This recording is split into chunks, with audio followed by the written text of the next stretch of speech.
I'm so excited that you've taken time out to tune in to the Ella Johnson Show. I hope that you enjoy the broadcast. I hope you'll laugh. I hope you'll cry. But I hope that you'll be moved by what you hear. Well, my guests are very special to me, and so are you. So I want you to sit back, enjoy the show.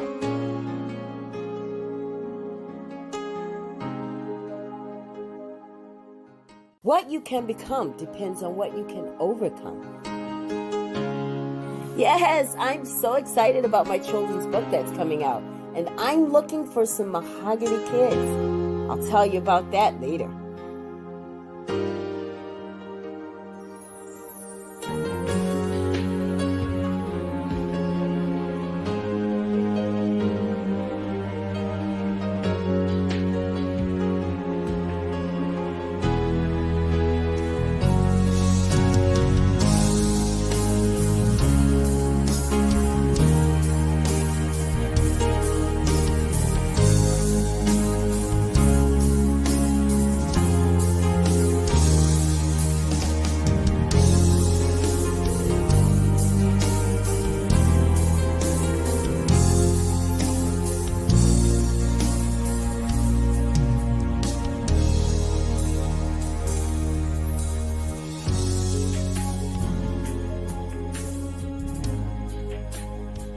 And now it's time for the Ella Johnson Show.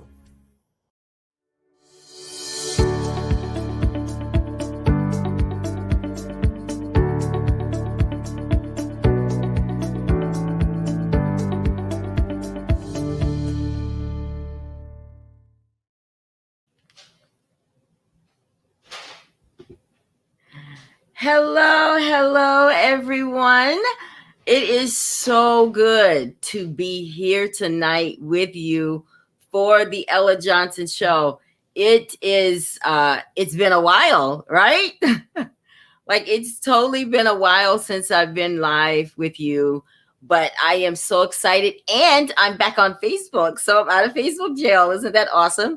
So you guys are able to talk to me tonight, talk back to me, and leave your comments. And I want to thank you, those of you that have taken time out today to come onto the show. This is a very important show to me. As you can see, I am alone right now because, things come up. Kim had some things that came up. Tish is trying to come on. But I wanted to definitely keep my word and come on to the broadcast because I really, really want to share with you what happened to me with COVID, my story, and what went on, because I don't want to leave it to chance that people know what's happening with this disease. I personally never thought that it would have happened to me, but it did. And I wanted to come onto the broadcast tonight so that I can share that with my friends and my viewers and my colleagues here, because, this is not going to help anyone if we keep it under the rug and don't share the truth about this disease. So I want to thank you all so much. I want you to be patient with me tonight. I am still recovering. I am still a work in progress, but I am grateful that I'm nothing like I was last week. And I want you guys to hear about it. So after this video, because Ophelia Armstrong also is someone who suffered from COVID-19, and she wanted to share her story on the broadcast tonight. She wasn't able to be here. However, she did a video for me so that she can share with you also what happened to her. So I want you guys to talk to me. I want you to ask me questions. I can see them now. Isn't it great to be back on Facebook? I tell you, I was in jail. I learned my lesson. I'm recovered. But I am very excited to be here. But I want you guys to watch this video. And after that, I'm going to come back and I'm going to talk to you about what happened to me 2 weeks ago when I contracted this disease. Watch this video and we'll be right back.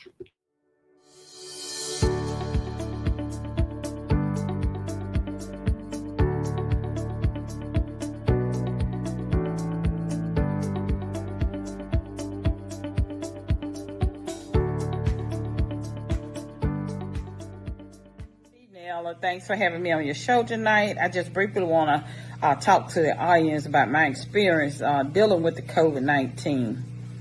COVID-19 is real, people. It only takes one time to be in the presence of someone that is carrying the virus and not wearing their mask. There's no such thing as one saying in the back of their mind, oh, I'm not worried about COVID, I can't get COVID. Oh, yes, you can get COVID. The worst part about me having COVID was I didn't know how COVID would affect my body. My first symptom that I was coughing, I had headaches, fever, body aches, chills, lethargic, etc. So I proceeded to go to the doctor, and the doctor said I didn't have any symptoms for the COVID-19. He said I was having more of a respiratory problem. So he proceeded to give me medication for that.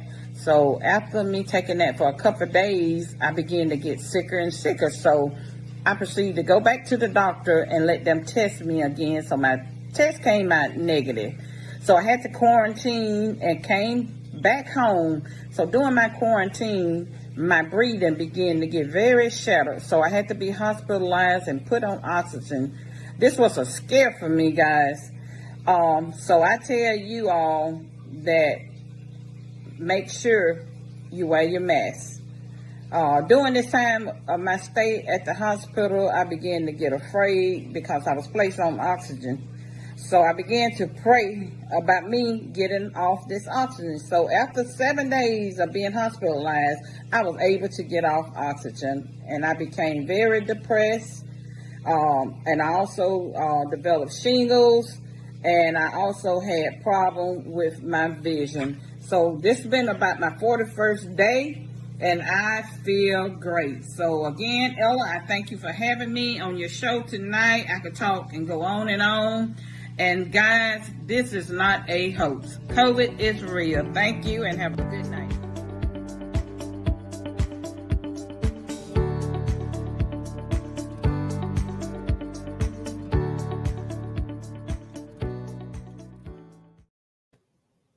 So you guys see, she shared her story about what happened with her with COVID. You know, when I was diagnosed with COVID and I was in the hospital, I received so many messages and phone calls and texts from you guys.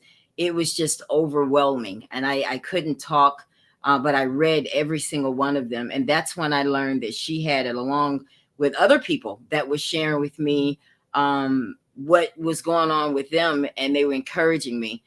Kim Abney, who is not with us tonight, who may be able to come on, but he had some work engagement that came up, but he really coached me through it. So let me just kind of dig in with you guys and tell you exactly what really happened with me as far as this virus. So I have always been the kind of person to wear my mask. I wear my mask when I go to Walmart, when I go into the mall, wherever, whether you have to wear the mask or not, I was still wearing the mask. But those of you that know that I traveled to Alabama for the 4th of July weekend, and while I was there, I was wearing my mask. Myself, LaWanda, we did like we always do. You know, we go in the store, we wear our mask. But along the way, with all honesty and transparency here, I took it off from time to time when I'm around family and friends and in the house, and just normal. I'm not going to sit up in the house with the mask on. So you just kind of don't think about it because this is what I've always done. So it was, that was the scenario. Well, on Saturday, I had to go to my mom's house to do some work. They had done some work in the house and we were down there cleaning. I did not have on my mask because I'm around my family and everything. And I all of a sudden got sick. And the feeling that comes over you, you know, it is so important for me tonight to be very honest with you guys about everything, not leaving anything out. Why? Because I want to help my community. Because right now, guys, I don't know if you're aware, but this disease has tripled over the last 2-3 weeks because of this Delta variant. It has tripled, meaning so many people are getting this virus now.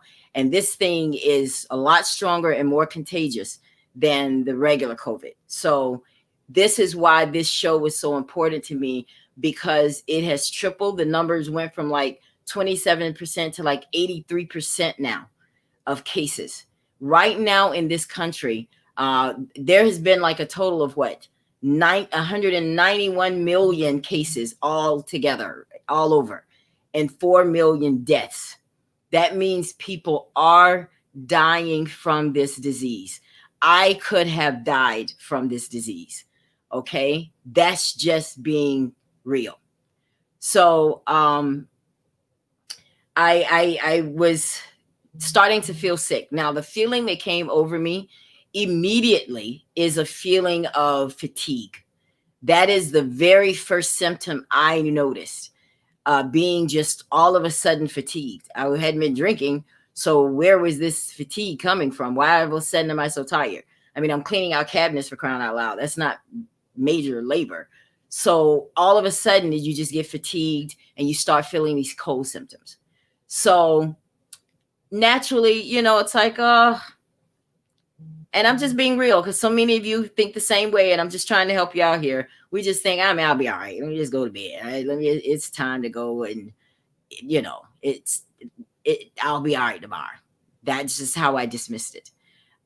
So I went to bed. The next morning, everything changed.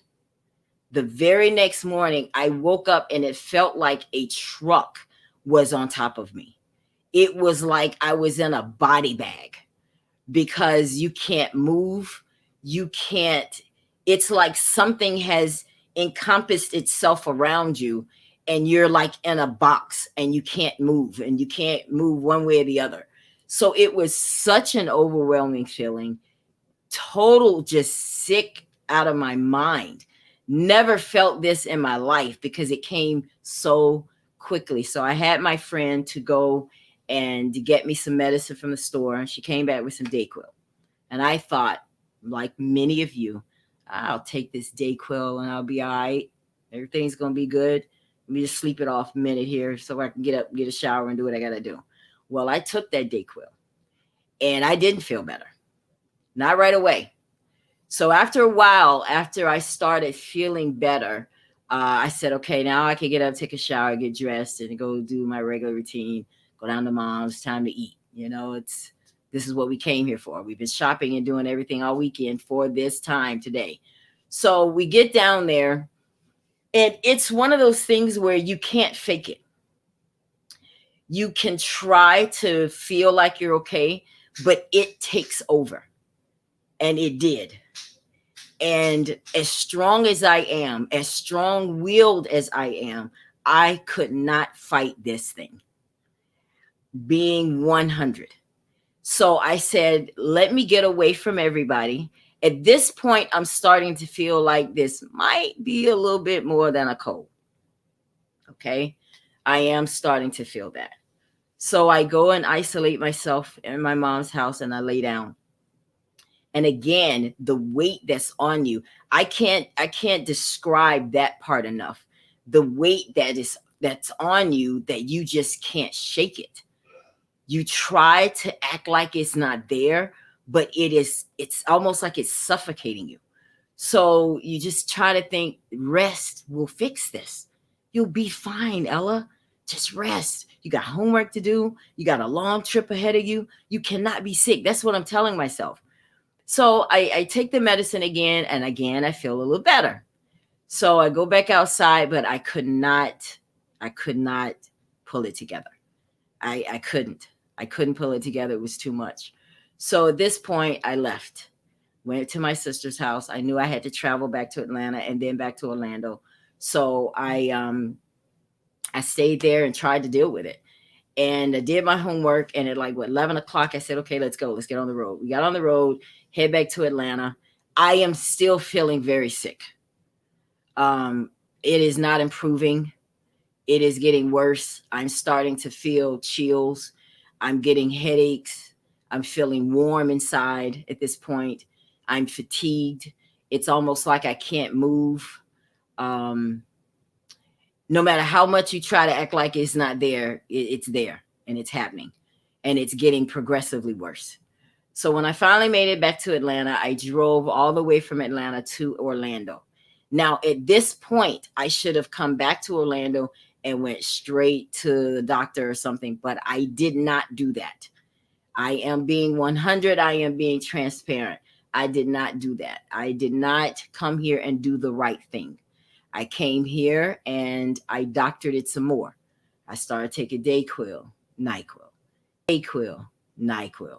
Like it was like a tennis match, so to speak, because I still needed to work and I still needed to get some things done. I didn't have time to go to the doctor, even though people were telling me, Ella, you need to go to the doctor. You need to go check yourself out, see what's wrong. Yes, I was hard-headed. I did not do it the right way. Do not follow my example, okay? Because that could have made the difference. So I continued to get up every day and do my regular routine, weak as hell. I'm talking, I could hardly even hold my head up. I couldn't even have a conversation with anybody because the head was so heavy. This thing had paralyzed me to where I was not able to move. I couldn't even think. I never thought it would come a day where I was foggy in the head. Now I know I'm a little cuckoo sometimes. I mean, that's a totally different thing. But this is something different. This was that thing where I'm looking like I'm in a fog. And I'm like, normal things that I can read and comprehend, it just didn't make sense to me. And that part was embarrassing for me because I pride myself in being a pretty sharp cookie. But it, like I said, something else is taking over at this point. So around Wednesday, when I woke up, things started to change. That is when I started to experience the breathing difficulty. This is the part that got a little nervous, scary for me, because I've never in my life not been able to breathe. So when I got up that morning knowing that I was having difficulty breathing, you would have thought, surely Ella went to the hospital then. Surely Ella called someone. No, that would have made too much sense, right? That would have made too much sense. So no, I didn't do that. Guys, hold on just a second. And Jonathan, I'm live. Be quiet. So now I am at a position where it's like you would think that this is the part where you make a better decision. I have professionals, nurse professionals that have told me always, Ella, if it ever gets to a point that where breathing is compromised, go to the hospital. And I know that. And I've read that. And I still didn't do it because I felt like I was strong enough to fight this thing. So I didn't. I fought through the breathing. I worked. I couldn't hold my head up, but I still worked. And I went to bed at night. And I laid down every night coughing like crazy. That was Thursday. Friday. So I made an appointment. I said, you know what? Let me go ahead and make an appointment. Go get the test because I need the test to be able to get back to work, you know, do all the things I got to do. Let me stop playing with this thing. Go ahead and make an appointment. So I did. I made the appointment for Saturday. Saturday morning, my appointment was set for 10 o'clock.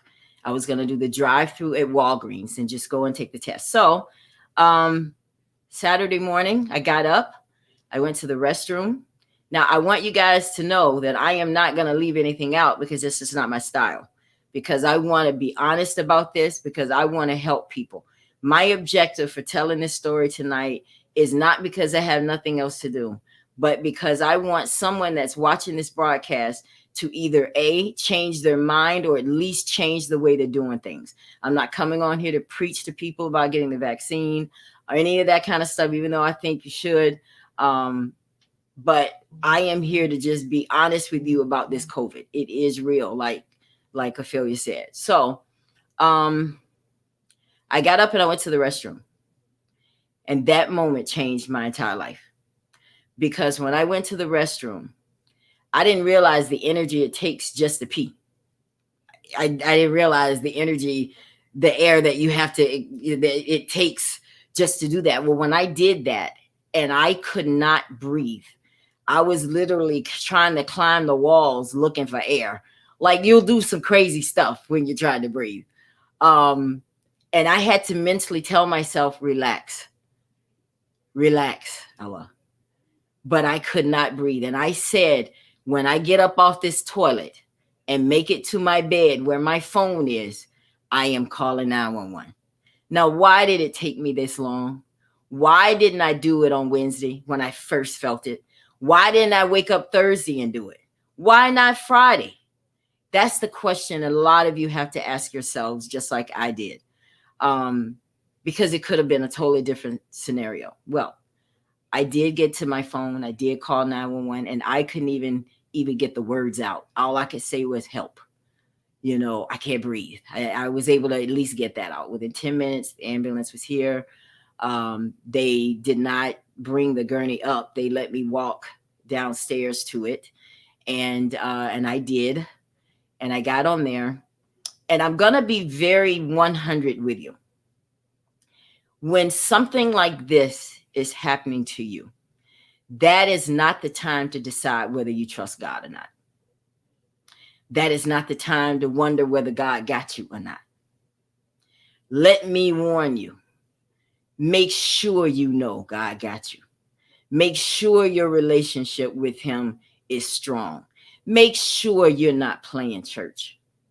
Because in that moment, your money doesn't matter. Your credit doesn't matter. Your status, all this BS that we have going on in social media, none of that matters at that moment. It is between you and God.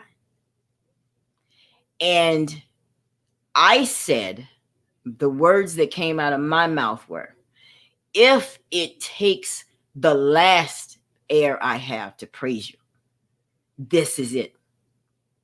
Because what I wasn't going to do is I wasn't going to give the devil any glory in this. God had to get the glory. And I said, if this is how it's going to be, then I'm going to use the last air I got to praise you. Now, did I think that I was going to die? No. Did I think that God had brought me that far to leave me then? No. It didn't make sense. I could have died a long time ago. God knows I've given him plenty of chances. So what you going to pick this one for? That's kind of where I was. I said, God, I know you didn't bring me this far to leave me. So let's do it. I get in that ambulance. Right away, they start hooking you up to stuff, putting your name tag, asking, y'all know that all the stuff that happens in the ambulance, trying to make sure you got insurance, and all those kind of particulars that you have to go through. And you just know that you're in for something and you just got to go along with the ride. But let me explain something to you. You ever find yourself in that position, the last emotion you need to feel is fear. Do not ever allow yourself to feel fear, because I personally believe that the fear kills you quicker than the COVID will, because fear will make you think you're already dead. So I'm in the ambulance. They said, Ella, which hospital you want to go to? We get to one, they're crowded. I said, keep driving. They get to another one and they said, they're crowded. I said, you keep driving until you find one that's not, right? So we finally did get to a hospital. They got me in there. And mentally, I am a very strong individual because I don't look at the circumstances around me and dictate whether I'm going to feel something. It's a moment where you have to just kind of know God got it. I know it looks bad. I feel bad, but he's got it.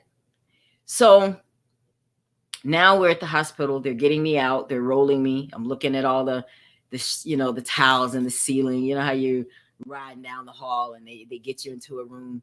I know for a fact that the nurse, Miss Marcy, the lady that worked on me, I know she had to be planted by God, There's just no way you can have that much love if God didn't put you there. So my steps were ordered. Looks like Tish is getting ready to come on there. So I'm gonna let her get situated while I continue to talk. Um, Wait a minute, think I could bring her on. There she is. Hey, Hi, honey.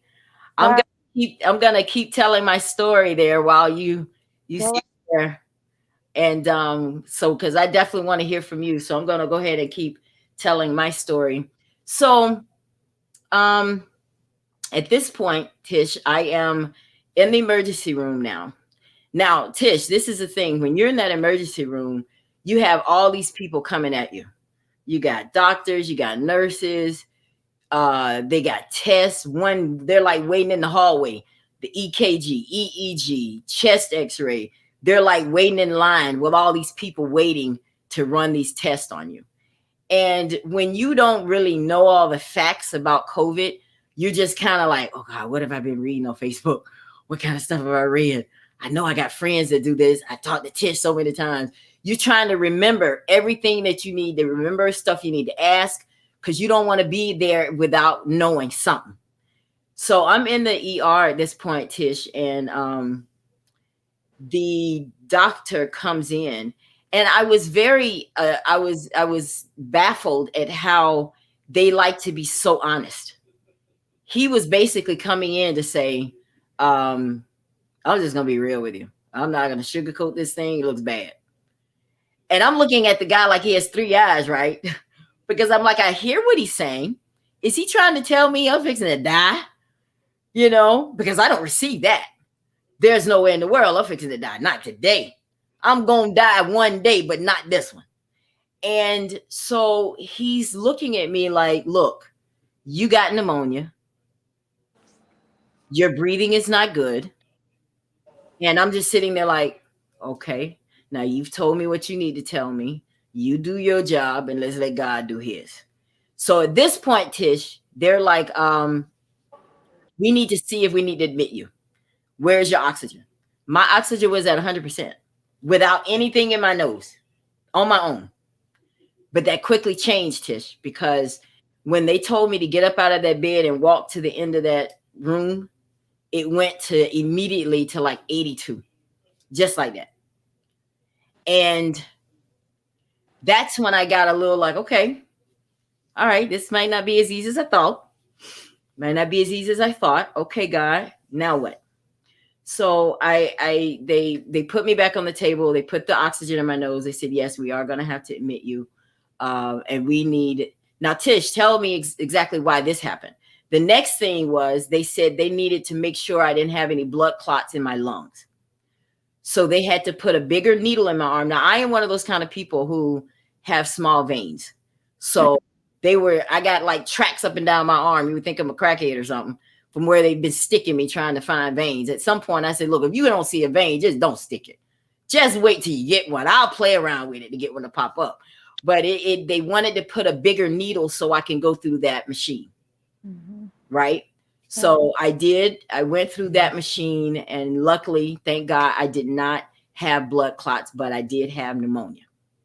So I'm going to stop right here so you can add some of your ICU doctor, nurse, RN information here to kind of let people know what has happened to me so far. so basically, the thing with COVID is very unpredictable. As you said, your oxygen saturation was at 100%, and it immediately dropped to 82%. And this is something that we have a hard time explaining to patients, because once you come into the hospital, and I spoke to you about this earlier today. Yes. If you're in the hospital, if you're talking on the phone to your family members, if you're trying to do, the things that you did when you were at home, it could quickly change. So, and then with the blood clots, that was a big issue. With a lot of the patients coming in, they were throwing blood clots going to their lungs. And once it gets to the lungs, it is pretty much, a done deal. So anything can happen. And that's why they were being overly cautious, and they were being honest, letting you know it doesn't look good. Now, it can go any way. you can get better, or you could just go. Yeah, because I at that point, once the pneumonia, I realized I was in trouble at that point, right, Tish? Right. Yeah. Now let me ask you a question. The fact that I waited to go, is that what caused the pneumonia? No, it didn't, but because it can happen. When I was sick with COVID, I had pneumonia. I wasn't at the hospital, but it's something that can just happen with viruses, especially anything dealing with the pulmonary system, with your lungs. Um, if you're not if you have no perfusion in your lungs, and things are not flowing like they should, then that's how you can get pneumonia. If you just you're in the bed and you don't feel like getting up, that's how you get pneumonia. So that's the reason why you need to move around, as bad as you feel, and as much as it hurts. The coughing and deep breathing, those are the things that will keep your lungs going, and it'll keep you from getting pneumonia. So No, explain to our viewers, when you actually have pneumonia, what's really happening in your body. basically, when you have pneumonia, your lungs, they can have, like, you can have fluids in there. You can have all kind of stuff going on in there. Bacteria, um, like I said, just from you being sedentary, if you're not moving, if you're just in the bed saying, "Okay, I don't feel like getting up," that's Right. when all those fluids and things can take over, and then basically you can't breathe. That's the reason why you have all the coughing, because uh you, your tubes are trying to, they're like blocked, so you're trying So to. let me ask you a question. Why am I still coughing? Because I know when you and I were talking earlier, I was coughing and you were concerned Yes, about me doing the show. it's been about a year and a half for me, and I still cough. So the thing that people don't understand about, it's not like when you have the flu, you you go through your little process, and then after 7 days you're fine. COVID is something that causes things that you're going to probably live with for the rest of your life. It causes permanent damage. And a lot of the COVID patients, even the ones that had mild symptoms, they're finding that they're having permanent damage. Like Permanent damage, Tish? permanent damage. Yeah. Now, can you describe that permanent damage? It could be anything. It could be cardiovascular, which means you could have permanent heart damage, permanent lung damage, just anything. A lot of people have GI problems, which is your stomach. For me, my stomach is still messed up. I still get nauseous. I still, I have pain. Um, and I don't know why. We don't know why, but that's what we're seeing now, that a lot of patients are still dealing with the effects of COVID. And so once a lot of people think, okay, so my 2 weeks is up, but why is my mom still in the hospital, sweetheart? It's because it's the damage that's been done.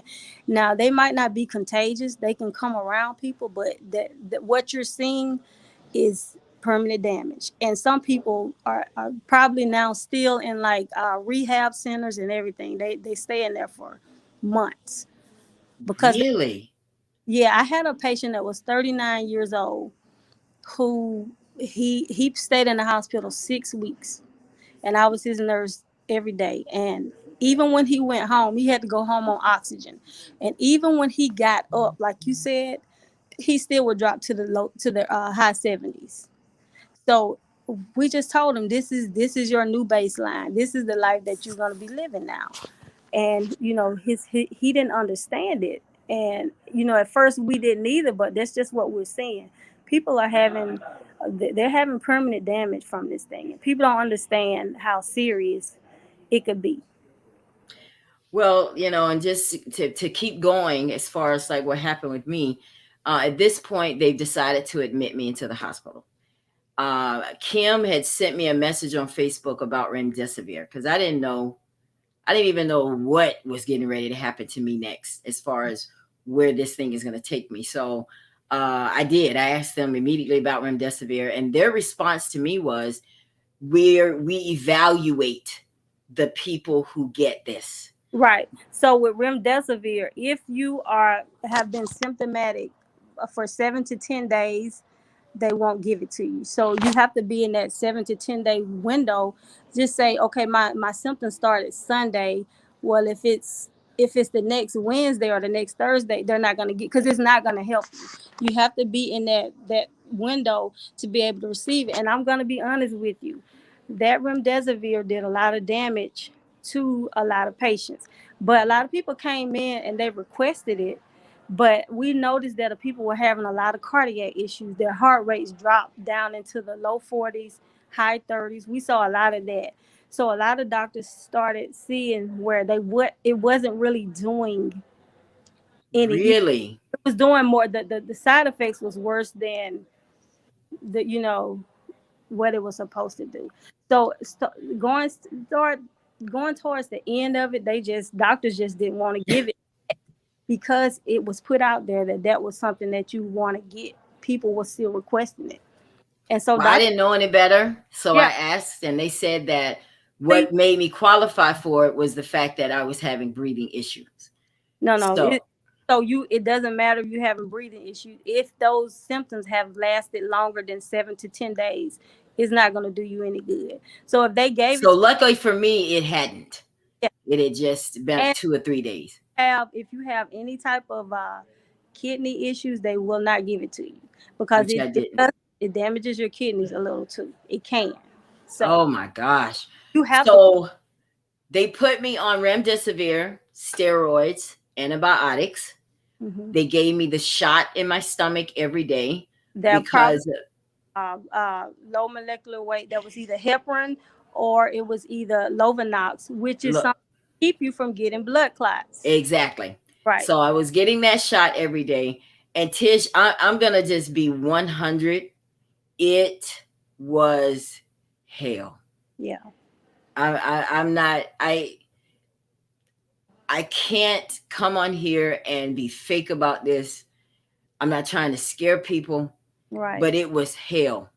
And honestly, Tish, the sickness was one big battle, but the mental state of mind was a totally different ballgame. Right. And I know people think, well, what's mental about it? Why were you? Because you're scared. Right. That's a natural emotion. And You've heard all this stuff. You know, all these people that died. The person in the room right next to you might be dying. And the one thing that I noticed, the people that had anxiety, none of them made it. None of them. Really? Anxiety, I was talking about that earlier. So you're telling me that people that came in and they were just so they didn't make it. They didn't. What is the scientific reason for that, Tish? Anxiety also affects your breathing. So you're retaining carbon dioxide and you're not getting enough oxygen. So it does affect your breathing. So I just noticed everybody with anxiety, they did not make it. Oh, they didn't. Guys, listen, I went through a period, Tish, where I was in the hospital and it was time to pee. Mm-hmm. I thought, girl, get your butt up out that bed and run right over there to that toilet and use the restroom. It was nowhere from the bed. Yeah. You know how close it is. Yeah. Tish, when I made it into the restroom, I lost my mind. Yeah. I pulled the red cord. I'd have been in a hospital for so many years in my life, and I never pulled that red cord. Yeah. I could not pee, Tish, without losing my mind. People. I crawled to the bathroom. When I had COVID, I could not walk. I couldn't stand up. I crawled to the bathroom for 5 days. So you crawled. I didn't even think about crawling. Well, I was in a hotel room. And that was even worse because my oxygen saturation, I had my own pulse ox so I could check it. It was like 73, 74. And I'm like, okay, I'm really dead right now. So you were in the hospital. You weren't even in the hospital dealing with it. They didn't allow us to go to the hospital because it had just started. So what they were telling everybody at that time, go home and quarantine for 2 weeks. That was the treatment. That was the treatment. I couldn't have done it at home. I couldn't have done it at home. I know that. It was something about the machines that gave me a false sense of security. Yeah. But you know what I'm saying? I couldn't have done it from It does monitor everything that's going on. So if there's an issue, you know, the nurses or the doctor or whatever know that they can come in. They need to come in and check you. But yeah, so I was in the bathroom. I could not breathe. And when you say that about the carbon monoxide, now that I can recall what they were saying to me, they were saying I need to change the way I was breathing, because I was trying to keep holding it, breathing fast. And they were like, no, there's a certain way. You're having to learn how to breathe all over again. So I said, there's no way I'm going to be able to keep going to the bathroom like this. Y'all going to have to bring me a bedside commode. Yeah. You know what I'm saying? Because you don't think that you'll ever reduce yourself to this type of lifestyle, but you're just trying to survive, guys. You don't give a dang what you look like. When I got ready to go to the ambulance, I couldn't even find my wig. I ain't give a squat. I said, but I need to find a scarf, though. Let me find some kind of scarf in this drawer. But you don't care about that. You're just trying to survive. So when I realized I can't go to the restroom, they're going to have to give me a bedside commode. Even that was difficult, Tish. Yes. I was rolling out of the bed onto the toilet. Then I got to the point where I said, but wait a minute, I still need tissue. So I was calling the nurse to run to the bathroom and get me tissue just so I could use the restroom. Right. How embarrassing. But I did it. I even had gotten to a point where I was like, look, I'm going to try to be creative. I'm going to be strategic about this thing. Okay, now I see that commode. Because you don't want to exert any energy. No. I was like, can I shoot it? I'm thinking I'm a dude, Tish. Yeah, because you just want to try to find the relief the best way. They have Purex for patients that it looks like a dildo, but you put it down there. It doesn't go inside of you. It just goes on top. And whenever you use the bathroom, it suctions it to like a suction cup. And that helped. But, whether you believe it or not, you getting up out of that bed helped. Because if you lay there, that's not at all. And I think you're right, Tish. And because my inner self kept telling me, Ella, you got to fight. That is the toughest thing, because you don't have any cheerleaders in there. Right. And you got to motivate yourself. Mm-hmm. And you got to talk to yourself. And I did. I talked to myself. I said, girl, get your behind up out of this bed. What is wrong with you? Move. Don't lay down. Don't lay, because they told you you're not supposed to lay down, lay on your side, lay on your stomach, but don't lay on your back. There are things. Now, why is that, Tish? Is that because the way your lungs are set, if you line back, it's hard for you. There's extra pressure. So when you prone or lay on your stomach, it kind of relieves a little pressure off your lungs, and they sit up different, so you can kind of breathe better. And even on your side. But when you're laying back, even if you have COVID, it's harder to breathe when you're laying flat. So a lot of people lay on like 2 pillows sometimes at night if they're back sleepers. It's just the dynamics of how everything is set up. But like I said, if you're on your stomach, the lungs are sitting up differently, and then it kind of relieves a little pressure. I noticed that it was a little better. And then I went through periods where I couldn't sleep in there. Yeah. So I asked them to give me a sleeping pill. And so they probably melatonin. Yeah.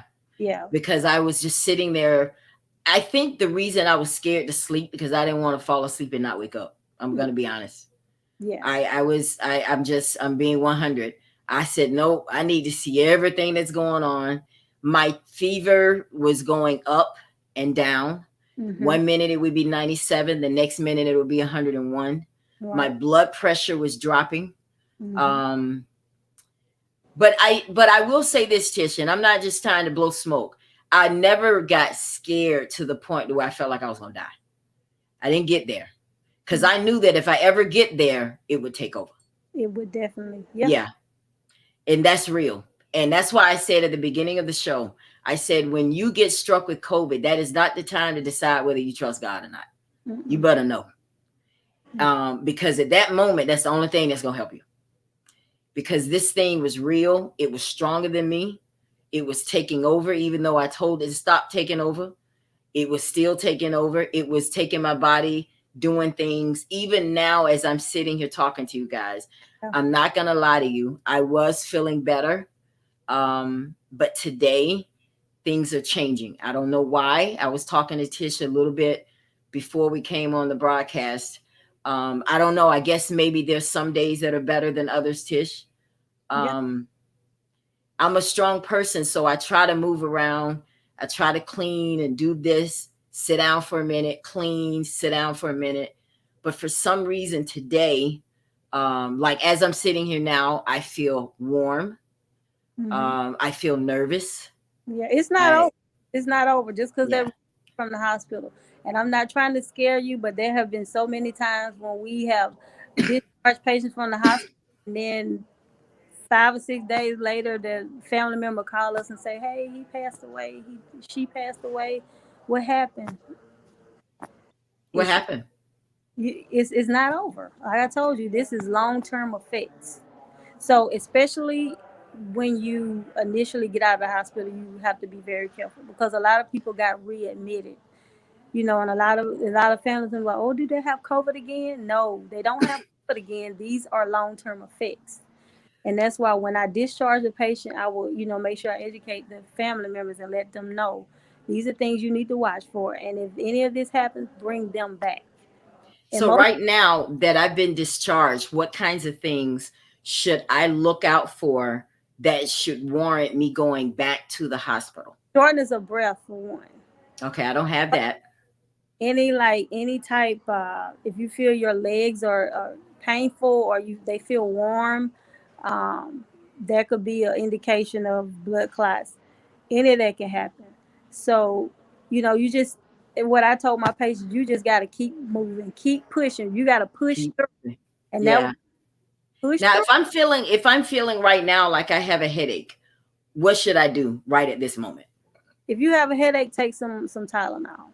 Tylenol. Okay. Yeah. I don't really know. We stayed away from Motrin and all that because it could increase the. So I should run out to the store, go get me some Tylenol, just kind of take We care of this headache. during COVID. So Say again? we only use Tylenol during Just COVID. Tylenol. Tylenol. Pills? Yes. Pills. I mean, if Okay. you liquid, you can. It doesn't matter. Okay. Because I'll be honest with you. They sent me home with the pump and I haven't used it in the last couple of days. Barometer, the one that you blow in? Yeah, I do have one of those. Yes. What kind of pump are you talking about? I'm talking about like the albuterol. Oh, you talking about the inhaler? Yeah. The inhaler. So I do have that. Mhm. I'm still using the one that was in the hospital. I don't even have the one for my prescription. I haven't even popped it open because I don't use it if I don't need it. Right. I just don't just go and just pump the thing because I have been able to here at home go to the restroom, pace myself, and breathe. So I don't need it. So that's a good sign, right?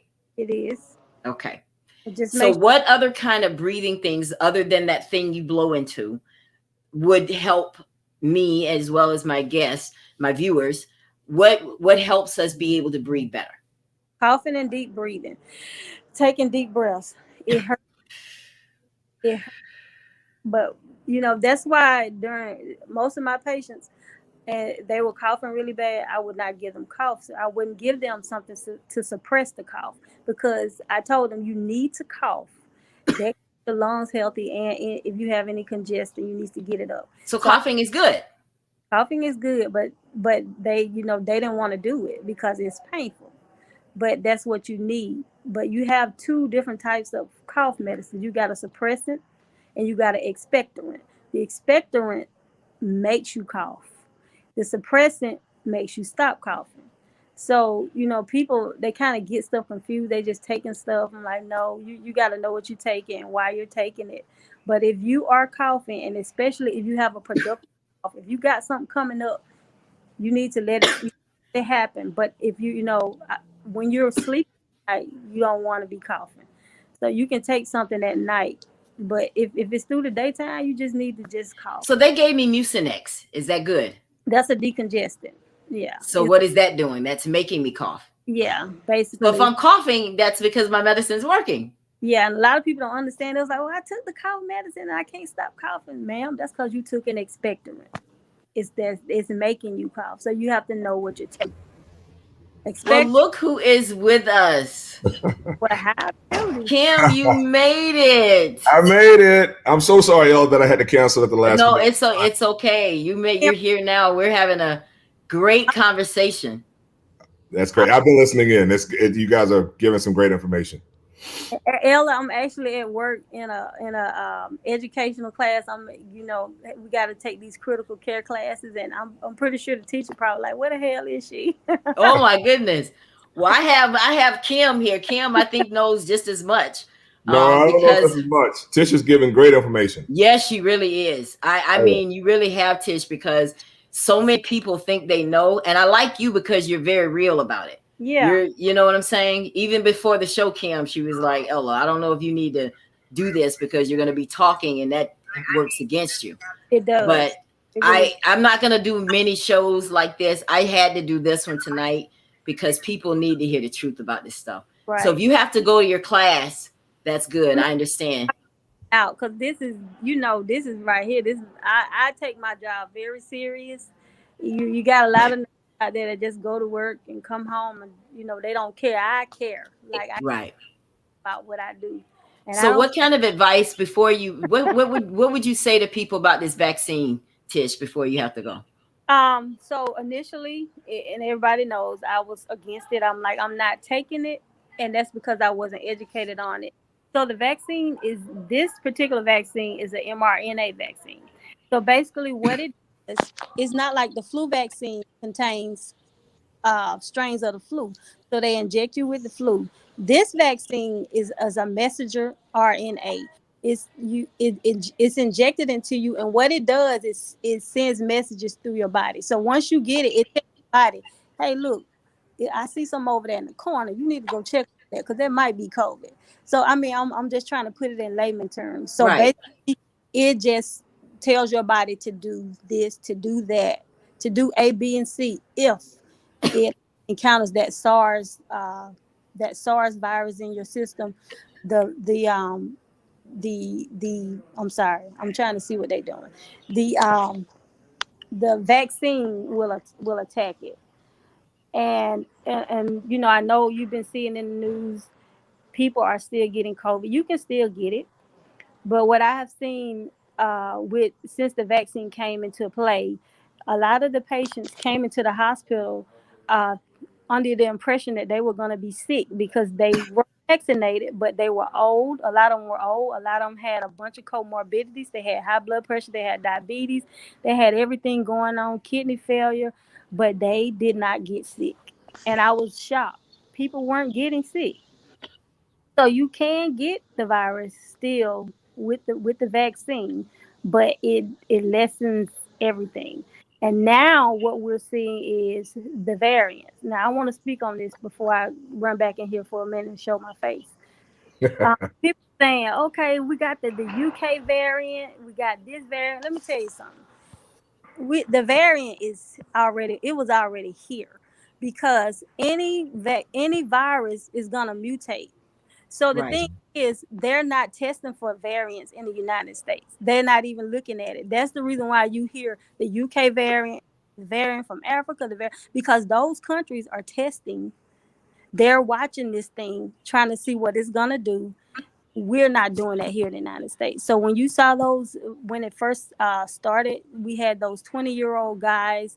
It was like 3 or 4 of them that tested positive that had never traveled. They had the variant and they never travel, and that's what I tell them. It's gonna mutate right here. This is the U.S. variant, so people don't understand. I don't want to get the variant. You gonna get it if you're not protected some kind of way. You can if you get the COVID, it can mutate into something else, and then you get out. Which vaccine should people be looking at, Tish? Well, I got the Pfizer. You got Pfizer. I got the Pfizer. People get what, so I can't really tell people what to get. I know people that have got the Johnson & Johnson that are just fine, and then some people said, the Johnson & Johnson causes blood clots. But keep in mind, you can get blood clots anyway if you get COVID. So at the end of the day, though, Tish, are you saying we do need to get this vaccine? I do. And I was totally against it, but I'm telling you, Me too. and this is the thing that I tell people. Well, I don't, they say, oh, I don't want to get it because, this is my body. But you don't understand. You're infringing on the rights of everybody in this United States. We all have the right to not be walking around with this on. We all have the right to go back to normal where we can visit our family members, hang out, and go out to eat. But if there are people that don't want to participate, that don't want to take the vaccine, and you're still spreading this virus, then we'll never be free. Everybody, we're gonna be like this. But we look like we in the 1500s in a third world country. This is the United States in 2021, and we walking around with masks on. It's crazy to me. And like I said, the reason why I made a conscious decision to get it is because thinking about my family. I was thinking about my coworkers. I was thinking about my patients. I don't want to take something in there to them that can possibly kill them. And that's what we saw. Most of the people who died from COVID were in the house. They weren't going out. They weren't doing anything. But their family members was coming in and out, and you know that's how they got it. So I don't think it's fair for you to just say, oh, we take your freedom away. Nobody's taking your freedom away. We trying to get rid of this thing. And what people don't understand about viruses are already dead. You cannot kill them. They just have to run their course. So with this COVID virus, it runs its course 2 to 14 days. Had the United States shut down when it first started for 2 weeks, and everybody stayed in their own places, this virus wouldn't have had anywhere to go. Because the only way it can survive is if it's like a leech. It's got to be in a living thing, and these are hosts. So if it's on you and it jumps to you and it jumps to you, it can keep surviving. But if it has nowhere to go, it'll go away. But you can't kill it. And that's Tish, can you say without a shadow of a doubt that if you don't get this vaccine, 9 times out of 10, you're probably going to get COVID? I can't say without a shadow of a doubt. But I just think that you should be, it's better safe than sorry. I don't want to, because the variant is worse. Yes. And the variant is affecting unvaccinated people. So I don't want to get the variant. I had the regular one. I'm good on that. I don't want the rest So of how it. do I know which one I had? Did I have the variant or did I have the regular one? Well, they would have to test it. They would have to test it. And then there are differences in like labs and things like that. They can determine, but they probably didn't even test you. You got COVID. But you can see, like I said, with different tests that they use. I haven't had anybody with the variant yet. So I don't know, like I do know what the testing, what we look for. We look for inflammatory markers. You know, so many times people call to the hospital, they want to know what was the vital signs today, what was the blood pressure. Ma'am, that ain't what you need to be worried about. You need to be worried about these inflammatory markers, which is your white count. If your white count is high, that means you infected. Is an infection somewhere in your body. We had to check the D dimers. That's letting us know, hey, we got a blood clot going on in here. There are different labs that you can look at that I'm sure they can tell that, okay, it's different from the COVID-19. So I'm sure that's something that they can use to So what do people need to do, Tish, to not get COVID? What do they need to do? It ain't nothing you can do. But protect yourself just in case you get it. Because the thing is, it is a respiratory. You can get it in your eyes, you can get it in your nose, and you can get it in your mouth. This is the reason why they say wear your mask like this. And you probably need some glasses on too. But you can get it in either three of those orifices. Even through your eyes, you can And get through this. your eyes. Yes, That's ma'am. why they wear the shields. You see people That's wear why the shield. the face shield. You can get it in your eyes, your nose, or through your mouth. So people don't understand. They don't want to. They want to do this. And I'm gonna tell you, this thing right here, it ain't gonna protect you. It's not. It's not. This thing does not. It does not filter out 100% of the microns that are coming through. So if a person has COVID, this will stop their sneeze or their cough or whatever they got. It'll stop it from going so far. Right. But if you have COVID and I have this on and you don't have on a mask, it's gonna come straight through here. It's You see what I'm saying? So it really only works if the people with COVID wear the mask. That's why they want everybody to wear them, because we don't know who has it and who doesn't. So So you there's no telling how I got it. no telling. You could have got it through your eyes, ma'am. Any kind of, like I said, nose, eyes, mouth. Those are the entry ways for the virus. So everybody right now should still be wearing masks, even Yeah. if you're vaccinated. Yes, absolutely. So Washing Absolutely. hands. Mhm. So Tish, Yeah. what about the washing hands now and the washing down the shopping cart, and you see people just a fanatic? That ain't got Oh, nothing to do with it, right? okay. First of all, it's not the contact problem is not what we're worried about. Yes, it can live on surfaces for a little while, but I mean, who gonna touch something and then just rub it across their mouth or put it? Nobody Right. doing that. Right. So people go overboard with the cleaning, but they don't take the other stuff into account. Like I'll go in a store. I went in there to I saw something that I liked. And I said, "Oh, I see it on that shelf right there." They had it on like a special cart. I Mhm. said, "I want to buy that." And she said, "You can buy it. And you have to wait 72 hours." And I said, "Why?" She said, "Because of COVID. And we don't want." I said, "Ma'am, this store is packed with people. Y'all got it backwards. You worried about a germ on a base? Right. But you got all these folks packed up in this store, ma'am. Y'all not doing nothing to help it. I said, that's how it spread. With all these people y'all got packed up in this store, laughing and talking and going on.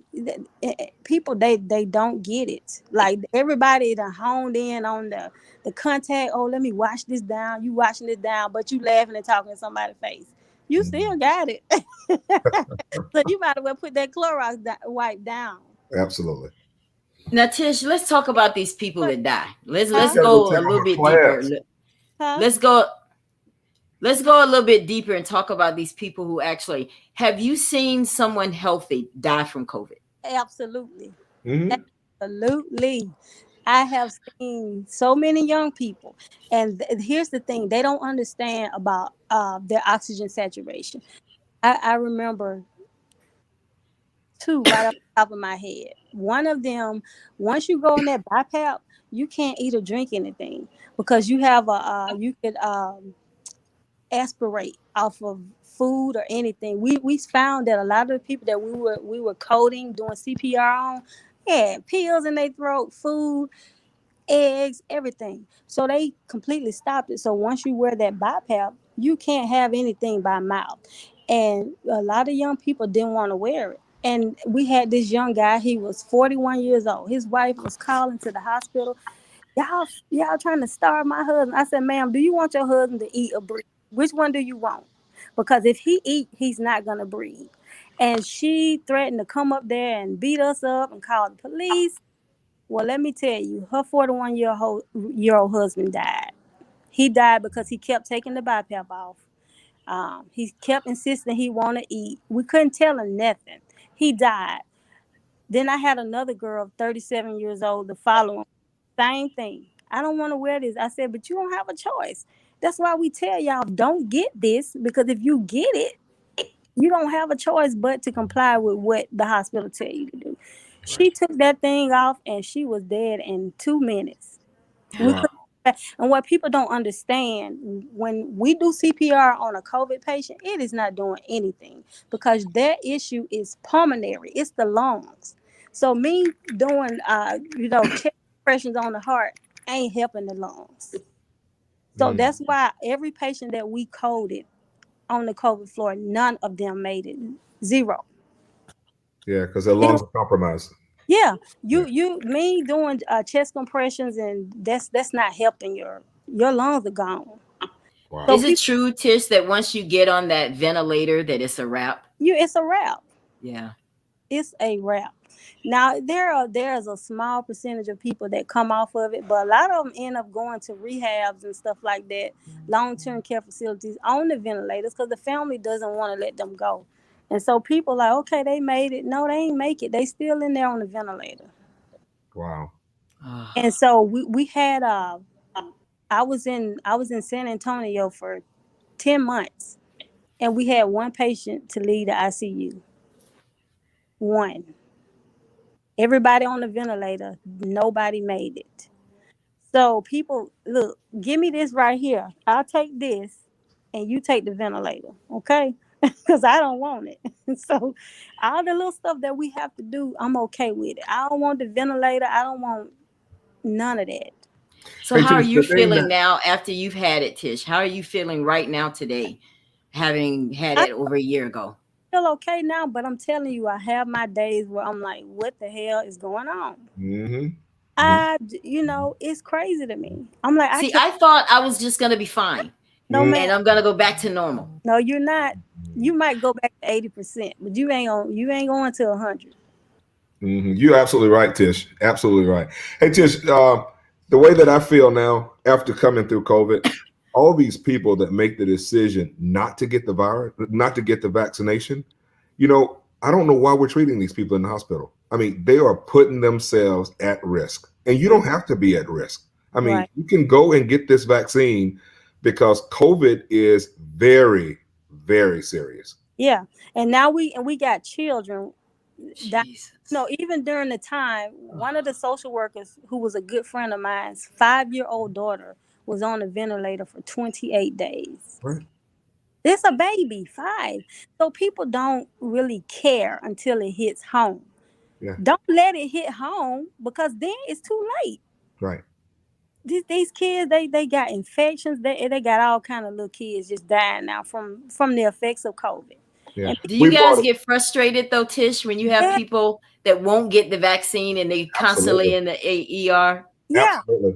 I'm telling you, I do. I be like, well, Yeah, because you're putting burden on them. They're working extra hours. The hospitals are filling up again. You don't have to have that. yeah, I disrespect it because you making my job worse than what it need to be. Yeah. And I'm getting the vaccine. there are a lot of As soon as I can get the vaccine, listen, there are I'm nurses who won't get it. I'm getting it. And I Yeah. was like you, Tish. Yeah, I was very against it. yeah. I But was. this vaccine has been around for a long time. Mhm. It's been around, but they've never had to use it in this way. So a lot of people think, oh, they just came up with something. No, this mRNA vaccine been around for a long time. Yeah. It's nothing new. See, my thing is I just don't know which one to get. That's where I am now. I think you'll be okay. I'm gonna say either the Pfizer or the Moderna. I'm not saying Okay. that it's the but if you want, How long do I have to wait before I can get it? so if you did you get plasma? No. Okay, so if you didn't get plasma, you don't have to wait. But if you get plasma, then you have to wait the 90 days. Now I haven't retested. It's Do I no probably still have it? it's no need to retest. After the 14 days, you're not contagious.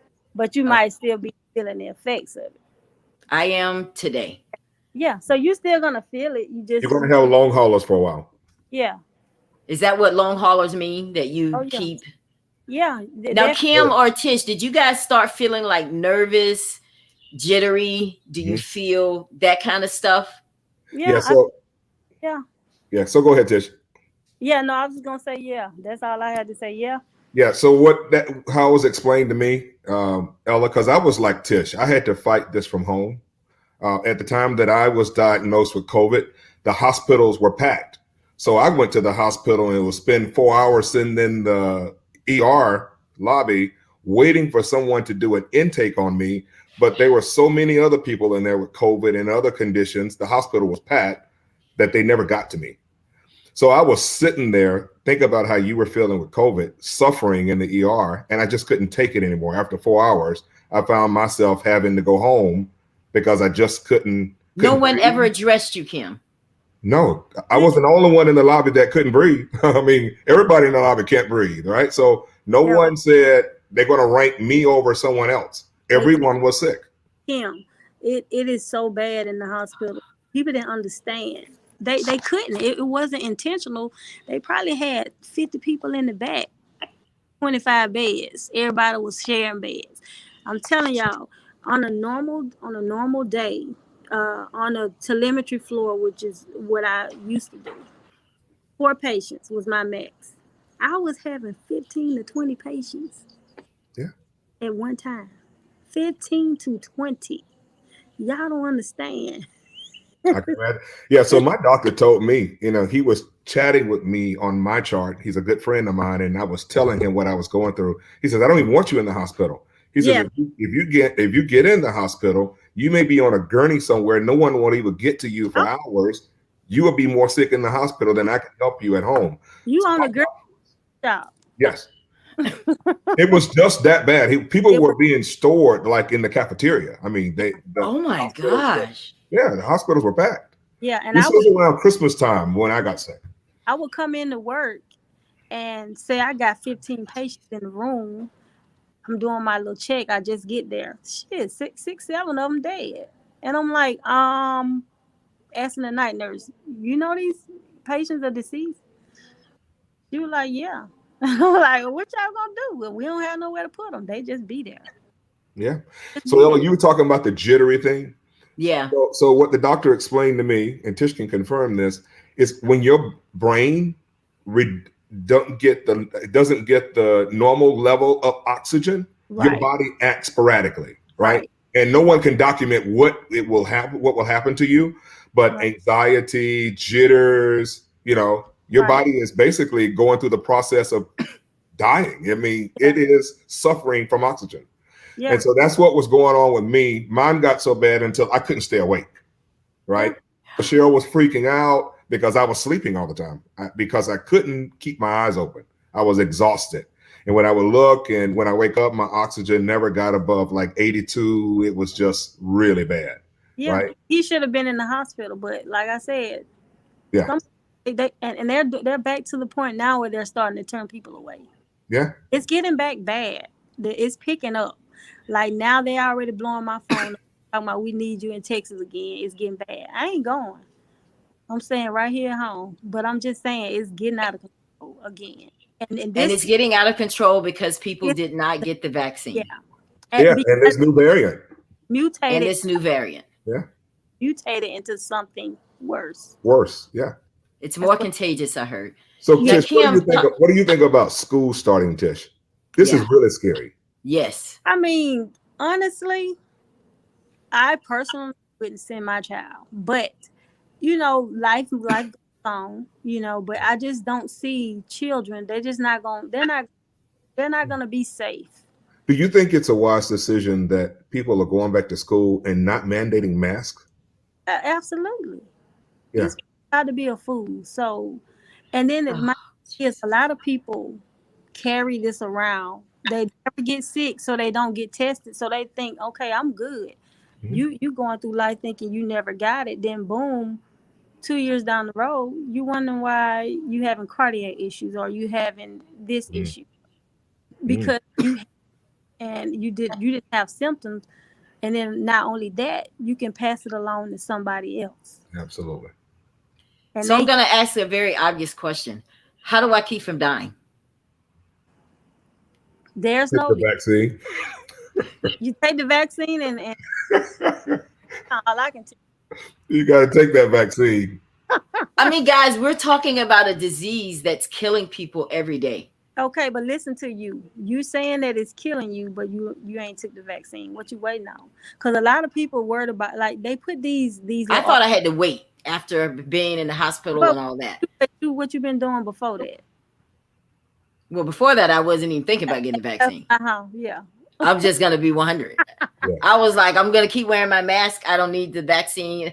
I think it was just ignorance, not knowing which one, listening to stuff that I didn't know anything about, thinking I was safe with the mask. No, you're not safe with it. But the thing is, people were so angry. They didn't want to be confined to home. So they had to come up with something. So it's like, okay, wear the mask. This mask is not going to protect you. It's not. It's going to help you to not give it to someone else. Right.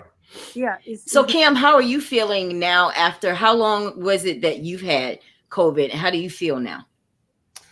So Lord, I feel miraculously better. Right. So after COVID, I feel like, a new person, but I refuse to accept the fact that I have long haulers. Though Cheryl tell me every day, "Hey, you Got it. coughing up your lung. When you lay down at night, you hacking up all kind of crap. You need to go to the doctor. You can't sleep at night. Why you can't sleep at night, right?" You just get COVID long, baby. It ain't that. Yeah. Don't- So, yeah. don't- So I got this very annoying. That what you have, Ella? I get that every single night at bedtime. And people look at me like, "You okay?" I'm like, "Yeah, I'm fine. How are you?" Every single night at bedtime, I'm hacking something, or it feels like something is in my chair. Or I wake up in the middle of the night like I hacking up something, right? Oh yeah. And the doctor told me, "Oh, that'll last for a while. I can't tell you how long." The worst thing that happened to me is I forget what the doctor called it, but after COVID, I still couldn't stay awake. Right? I could stay awake for probably 3 or 4 hours, and I find myself somewhere in a chair, somewhere asleep. And Really? yeah, even about 3 months after it, I start back driving, and I find myself at the red light sleep, and cars blowing at me. Yeah, Yeah. so it affected me in a way that I don't know if it affected my brain or what have Yeah. you, but I Yeah. just couldn't control my sleep pattern, and I would just crash. My energy level would go to zero, and I would be like out. It did affect your brains. Yeah. So Call it COVID brain. yeah. That's- So I'm still suffering from that. When I had COVID, was fighting at home, couldn't get in the hospital. Anxiety came upon. I heard Tish said a lot of people with anxiety don't survive. Yeah. I had strong anxiety because I couldn't get in the hospital. I couldn't breathe. I'm looking at this thing and it's like 80 something. The doctor is saying if it's below 90, you need to get to the hospital. But mine has been at 82 for like days and I can't even get in the hospital. So in my mind, I was tripping. But I just remember, like you said, right? We're Let me strong just- Christian foundation people. And my mom used to, before she died, used to always quote this scripture. So I would tell myself all day long, trust in the Lord with all thine Yes. heart and lean not Yes. to thine own. And I would tell myself that to Yes. calm me down. You can say every scripture you want, baby. When that COVID get in there and start doing its work, ain't nothing. There's nothing. Yeah. But I said, Tish, it was nothing but a prayer that saved me because I had nothing else to cling on. Over 500,000 people right now in their grave that was praying and doing everything. When it gets in there and starts doing the damage, that's why I tell people don't get it. That's You don't want it. don't get You it. don't want it. You don't You want don't it. want it. You don't want this. You don't want And I'm it. an exercise freak and I can't Yes. get back to the gym. My exercising is different. My breathing is everything is different. I picked up 30 pounds because I can't exercise. I mean, it's messing up everything, Ella, this COVID. People don't, like Tish said, you don't want this. Don't want it. I I don't thought know that why. you were fine though. I didn't know that you were still having effects of it. Yeah, what That's people, like Tish said, right? Most people don't know that you carry remnants of COVID for the rest of your life. You got this stuff. They don't know how long it's going to last. They just say it's long haulers, right? That's what my doctor calls it. My blood pressure has not gone back to normal. I mean, I'm now on blood pressure medicine. I got high blood pressure. It's crazy. And the Yeah. doctor's like, it's because your oxygen patterns are off. You've picked up weight, blah, blah, blah. It's just things. It just compounds, right? So you have to fight against it. You know what? And one thing I wanted to do is because I want to get to a pulmonologist because I want to know what the heck is going on with my lungs. But because COVID is so bad, there are no pulmonologists. You can't go to an office visit with a pulmonologist. They're not taking outside people because they're helping Really? people breathe in the hospital. Yeah, you can't get to a pulmonologist unless you have a chronic disease like cancer or what have you. But to go in and see what the after effects are from COVID, no, they're not taking you. Kim, do you know how you got it? I have no clue. We were preparing for an outstanding Christmas. We were out with friends at a restaurant, and I had this weird cough. And I looked and I thought, okay, I'm coughing. And you know, at that time, you don't cough in a public place because people are afraid of you because you may be contagious, right? Right. We were at this nice restaurant and I coughed and I thought, ooh, that didn't sound right. Sound good. Yeah. And Cheryl looked at me and was like, are you okay? And I thought, yeah, I think I'm okay. Shortly after that, it just started snowballing downhill within like an hour. I got a sore throat within an hour. It felt like I was filling up with some kind of a mucus, and I kept trying to hack that up. And so I ended up going to the bathroom, right? And I said, let's get out of here, right? We finally left. And we were with some other friends. And by the time I got home, this was on the 23rd of December, I got into bed and I was sick as a dog. I was sick as a dog. Christmas Eve was the worst day of my life. It was horrible. Christmas Day, I couldn't even get up to open presents. It was bad. I slept the whole Christmas because I couldn't stay awake, I told you, with this thing, right? Right.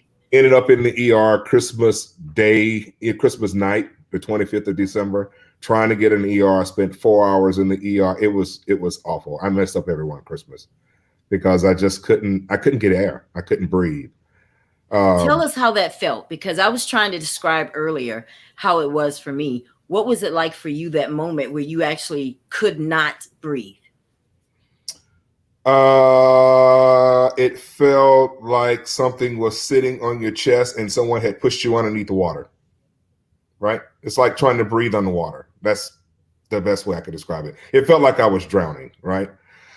And so the little breath I was getting, it was like I was breathing through a straw. And so that went on for days. It was during Christmas, couldn't get in the hospital. Finally, my doctor says, I'm going to send you in and just have some x-rays run on you. This was, not in a hospital, but in a doctor's office setting. And I was so weak, I couldn't stand up. You have to stand up at this chest machine for them to measure your lung, right? So I couldn't even stand up there to get the thing. I would stand up for a second and they'd like, try to hold it. And they finally were able to get the x-ray. And that's when they told me I had double pneumonia. I had double pneumonia. I've never heard of that. That means you have pneumonia in both lungs. Oh. And even with double pneumonia, I couldn't get in the hospital. Oh my God. Now, Kim, at that moment, when you couldn't get into the hospital, did you ever get scared? I'll be lying if I tell you I didn't get scared. When you can't breathe, you're scared. Yeah. I mean, it's not normal not to be able to breathe. Come on. Exactly. Yes, I don't care who you are. When your breath is compromised, I mean, you start having head games going on here, right? Anxiety kicks in and all these things, right? But like you said, if it hadn't been for strong faith, I wouldn't have gotten through it. Oh. I prayed. Yes. And I could feel everyone else praying for me, people calling, keeping me encouraged. But I tell you what, I made my friends, close friends, and my siblings very ill. It was very tough on them. I've never been sick. I mean, you talk about a healthy person. Here I am, healthy, and I'm confined to a bed, fighting COVID. I mean, it wasn't like a cold to me. And the worst thing was, I'm a CNN addict too, right? So I kept CNN because it just kept my mind off of everything, right? Yes. And so I'm hearing people on there say, "Oh, it's like the flu," and I'm like, no, I'm sitting there, been dying, about to die. Felt like I was about to die at the time. I'm thinking in my mind, and people are saying, "It's like the flu." Like, this is nothing like the flu. Nothing. Yeah, it's nothing like the flu.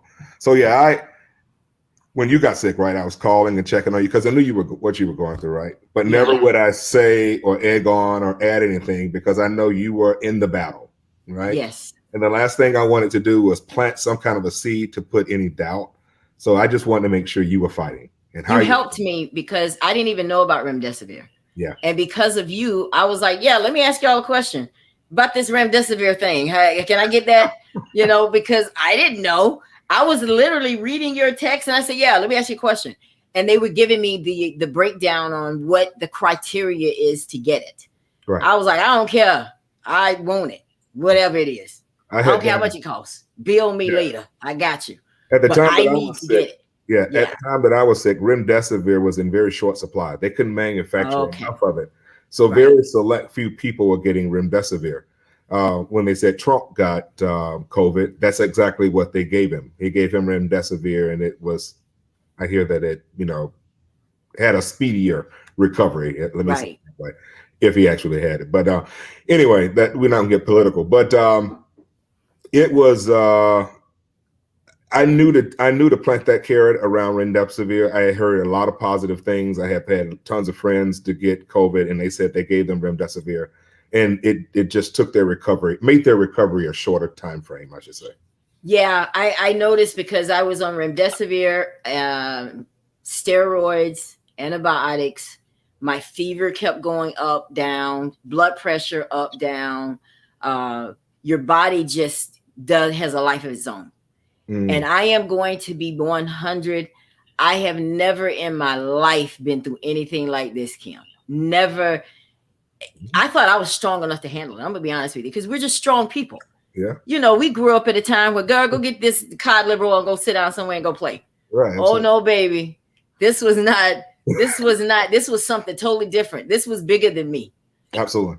And so the fact that you were having to go home, you were not only dealing with the physical, but you had to seriously deal with fighting off depression, anxiety.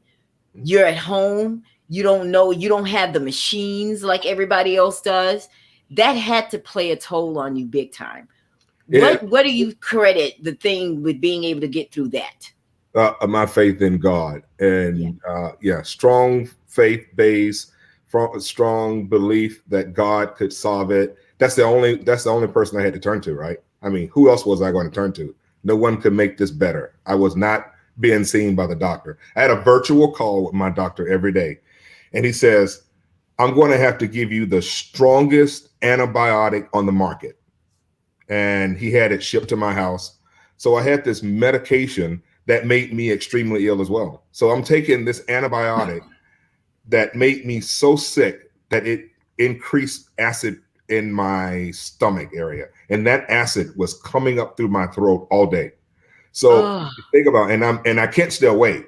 So I was also aspirating this acid into my lungs. So I have pneumonia, and I got this excessive acid going into my lungs, and I'm gagging now trying to get this acid. It was awful, Ella. I don't know how to explain it to you. It was horrific. And then I had to explain to him that this was causing me, the acid reflux. And then he gave me some type of an antacid, very strong, and I had to take like triple the dose to stop the acid. It was I've never seen anything like it. And I've never heard of any of this stuff that you're talking about. Yeah, I mean, wow. And so you're still dealing with the breathing too. Yeah, my breathing is not 100%, right? But through even now, is your breathing 100%? No, it's getting back. Really? Yeah. Wait a minute, Kim. Okay, so you're telling me, I'm like, because I'm thinking that I thought that I was going to come on here and that I was going to be able to talk to you guys, and then you're going to tell me, oh, Ella, give it a couple of weeks, you're going to be back to normal. And you're telling me that's not going to happen. I can't say that my story will be your story, right? Right. I think everyone who deal with COVID has a different reaction to it. Right.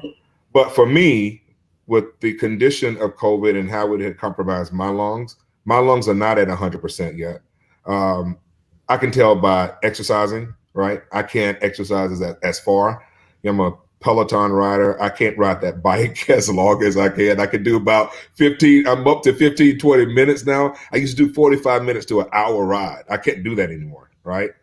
I used to walk miles or jog in the neighborhood. No, I'm not back to that yet, but slowly I'm getting back, right?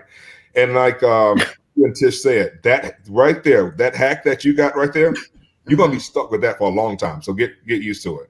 Every night when I lay flat in the bed, I now have a bed that adjusts, but it would. I notice it comes on at night. Yes. And it's nagging. I it's can't very sleep. nagging. I can't sleep. And I don't know how it knows it's nighttime, but at nighttime I start that same crap where I feel like I got something in my chest and I'm trying to hack it. How do you relieve yours? What do you do? I hack it out. I the nasty thing, right? It just hack it out and try to spit it out, right? It's awful. See, I don't ever spit it out. Yeah, try to spit it out. It's awful. And most of the time it's just clear, right? When you start spitting out, you realize it's just clear. It's just some kind of annoying because I can't even have a conversation without coughing. Yeah.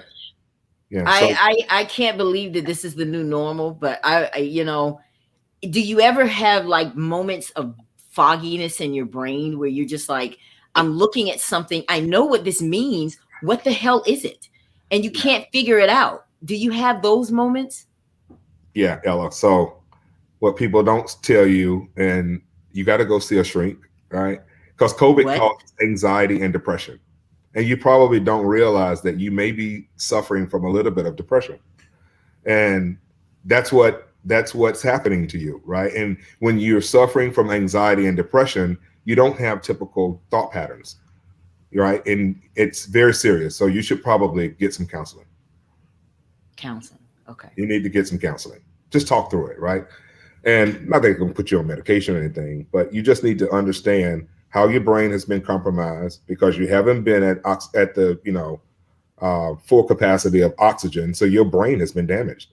And like you heard COVID, like you heard Tish say earlier, you are now suffering from, as a residual of COVID, you have COVID brain and you have COVID lungs. Both of them were affected by COVID. And that's why I encourage everyone on my Facebook page or whenever I come in contact with people, you need to get the vaccination. You don't want COVID. It's not like a cold where you just get over it. This stuff lingers for a long time.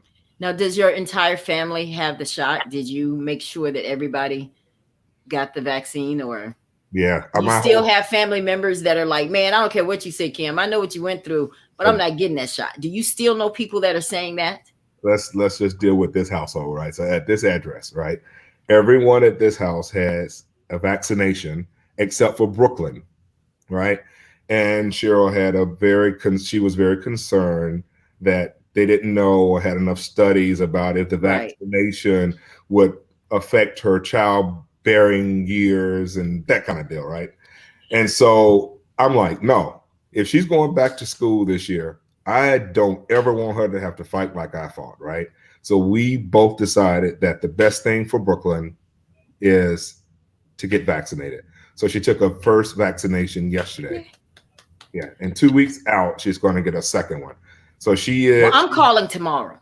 I thought I had to wait, but now after talking to you guys, Tish basically saying, after 14 days, but I don't know. I don't think it's been the 14 days yet for me. So I'm counting the days, and I am going to do my research, and I am going to get it, because I was definitely one of those, Kim, that was like, man, I'm not going to get that shot. Right. I don't know what's in there. They took too doggone long. They were so quick to get this thing, and they made it political. I said all those ignorant things too. And me too. I mean, I was the same way. And I think if I had not gotten COVID, I would have been still thinking the same way you were thinking, right? Yeah, I'm sure I would have too. HBCU, and it changes things when you get that diagnosis and they say you are. I think when he said it, I looked at him like he had three eyes, because I didn't think it would happen to me, Kim. Yeah, and you know what else? A lot of people get diagnosed with COVID and they don't have the symptoms. But I think the thing that freaked you out is you felt the symptoms. I felt the symptoms. Yeah. Yeah. Not being able to breathe. And then Kim, I'm going to gross you out for a minute here, because this is what I do.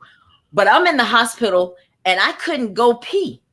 Okay. Now you didn't get to go through all this because you were at home. But I'm in the hospital. I said, how in the hell am I going to get from this bed to that toilet without passing out?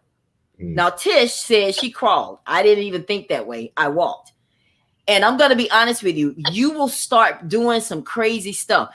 I would sit at the edge of the bed and see if maybe I can squirt the pee to the toilet, to the bedside toilet. I'm trying to be creative. I'm like, look, I just need to get this pee out of me in that toilet without having to move. Yeah. Because it sounds crazy. Yeah. It sounds crazy, but I'm being 100. I did. And then I said, well, now I need tissue. So I still got to walk to the toilet. How the hell am I going to get tissue? So you know what I did? 100. I waited till they brought my food and I used my dinner napkin. Wow. Yeah. I didn't use my dinner napkin like my mouth. I used it for other stuff because I was trying to be creative. And then not only that, but I cut it in half because I know I'm going to need some later. I said, I'm like, get going. You had a little COVID brain going on too. It sounds. You had a little COVID brain going on. And I said, no, I mean, it's like, even now I'm like, I can't believe I'm telling this, but it's the truth. Yes. It is the truth. Because I had to find a way to still pee. I didn't have the energy to bathe. Mm-hmm. I didn't have the energy to get up and try to even walk to the sink. The only time I showed a little energy is when they brought those discharge papers. And I sat there and ate my last meal because it just so happened to be the best one I had the whole time I was in there. So I was like, you know what? I'm paying for this meal. Let me go ahead and eat this last meal. But when I left that hospital and I had to, because I didn't have any help. I'm just going to be 100. I didn't have any help. I had to actually literally drive myself from there, drive myself to the store to try to get some vitamins, try to drive myself here to walk up the stairs and all. And it was hell, Kim. Normal things that I can do, pump gas, I couldn't do it. Right. Walk to the bathroom, I couldn't do it. Put on my shoes, I couldn't do it.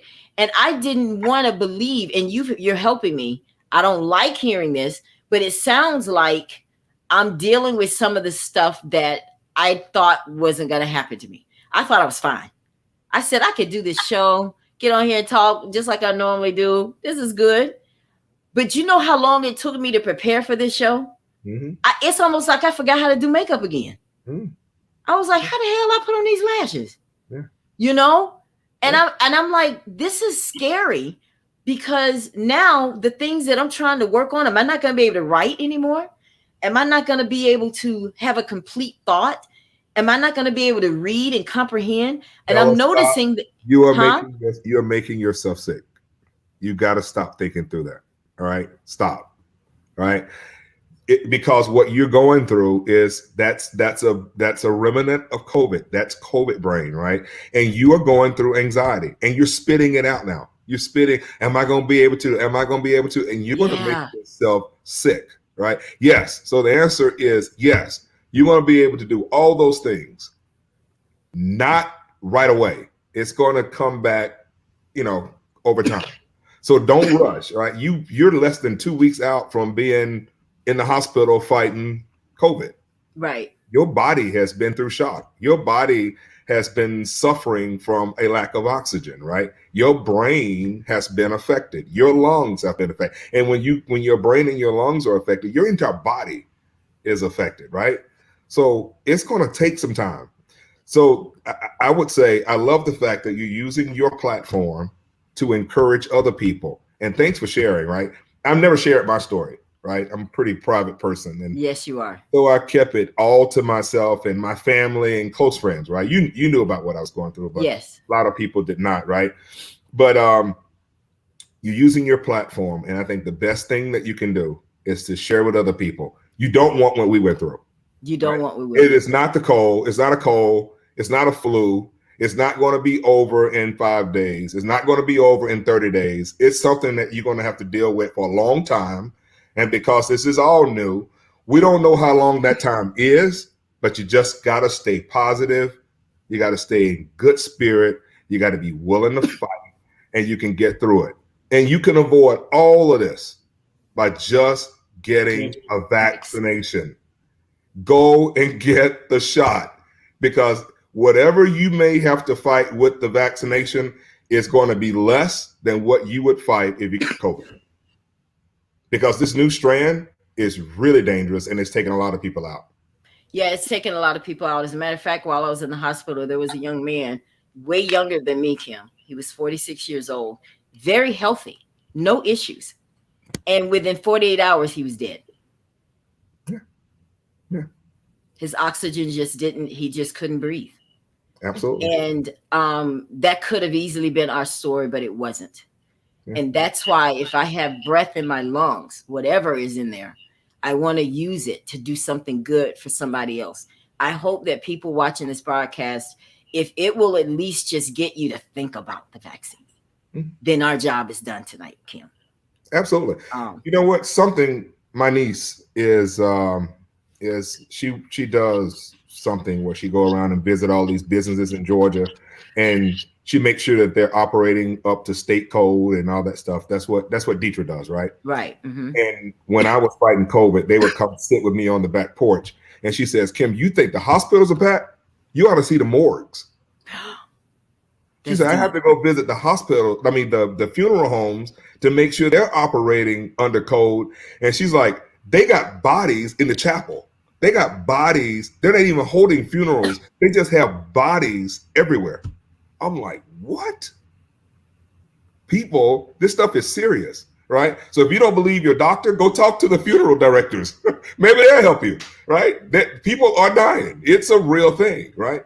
I drove by a hospital here in Atlanta, and now they're bringing back the refrigerated trucks because the numbers are going up. People are dying again.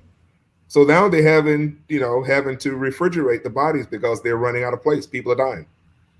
Florida is a hot spot where I am. Alabama is a hot spot. Guys, y'all need to get in the know. The timeout for being ignorant, there's no reason for it now. There's no reason for ignorance now. Yeah. There's too much information out there. I talked to Reverend Cunningham. He was like, he opened Bethel up as a vaccination place. And do you know the people in the community are not coming to get the shot? They won't come get the shot. So what do we need to do, Kim, to other than telling our story, what is it going to take? That's a good question. I wish I had that answer. I wish I did. All I can do is tell people close to me how serious it is and try to share a little bit of my story to influence them to get it. But I think it's very irresponsible to not get the shot, right? Because like Tisha said, the doctors can't help you. They can just give you some treatments to stand you up, but everybody don't respond to the treatment, right?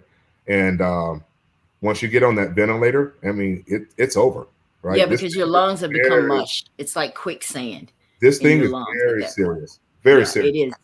Yeah. So whoever's out there, if you're listening to whatever and you think it's just like a cold or a flu, it is not the cold or flu. It's not that. It is way more serious than that. Did you ever get diarrhea and all that kind of stuff too, Kim? I don't even remember. Like I told you, I was so compromised until I slept a lot. And I had great support staff. Thanks to Cheryl. Thanks to my kids. Thanks to my friends. They all came, even you do have a very strong support system. And I want to say, Cheryl, girl, you are a strong woman. And I love you so much for taking care of my friend. Because when I found out about you, Kim, I couldn't sleep. Yeah. I couldn't sleep. I couldn't sleep. I wasn't scared because I know we're strong people in faith. But it's still scary. It's very scary. Yeah. Yeah. It's still scary. And somebody said, what is the difference between having antibodies that cause COVID and actually having COVID? Do you know the answer to that, Kim? I don't. So, yes. So when you hear people say someone contracted COVID, but they were asymptomatic, you heard a lot of that when COVID first started. So that means that you were exposed to the virus, your body produced natural antibodies, and you were protected against the strand that your body came in contact with, right? Now, like Tish said earlier when she was on here, viruses are constantly mutating, right? So the virus, when I had it in December, there's been like 4 documented strands of that virus since then, right? This new variant started in India, is what they're saying, is identified in India. It's made its way back in the United States. So whatever antibodies you attracted early on, it cannot protect you against this new variant, right? Science is showing now that maybe some of the vaccinations that we're taking are not as strong enough to fight against this variant as well.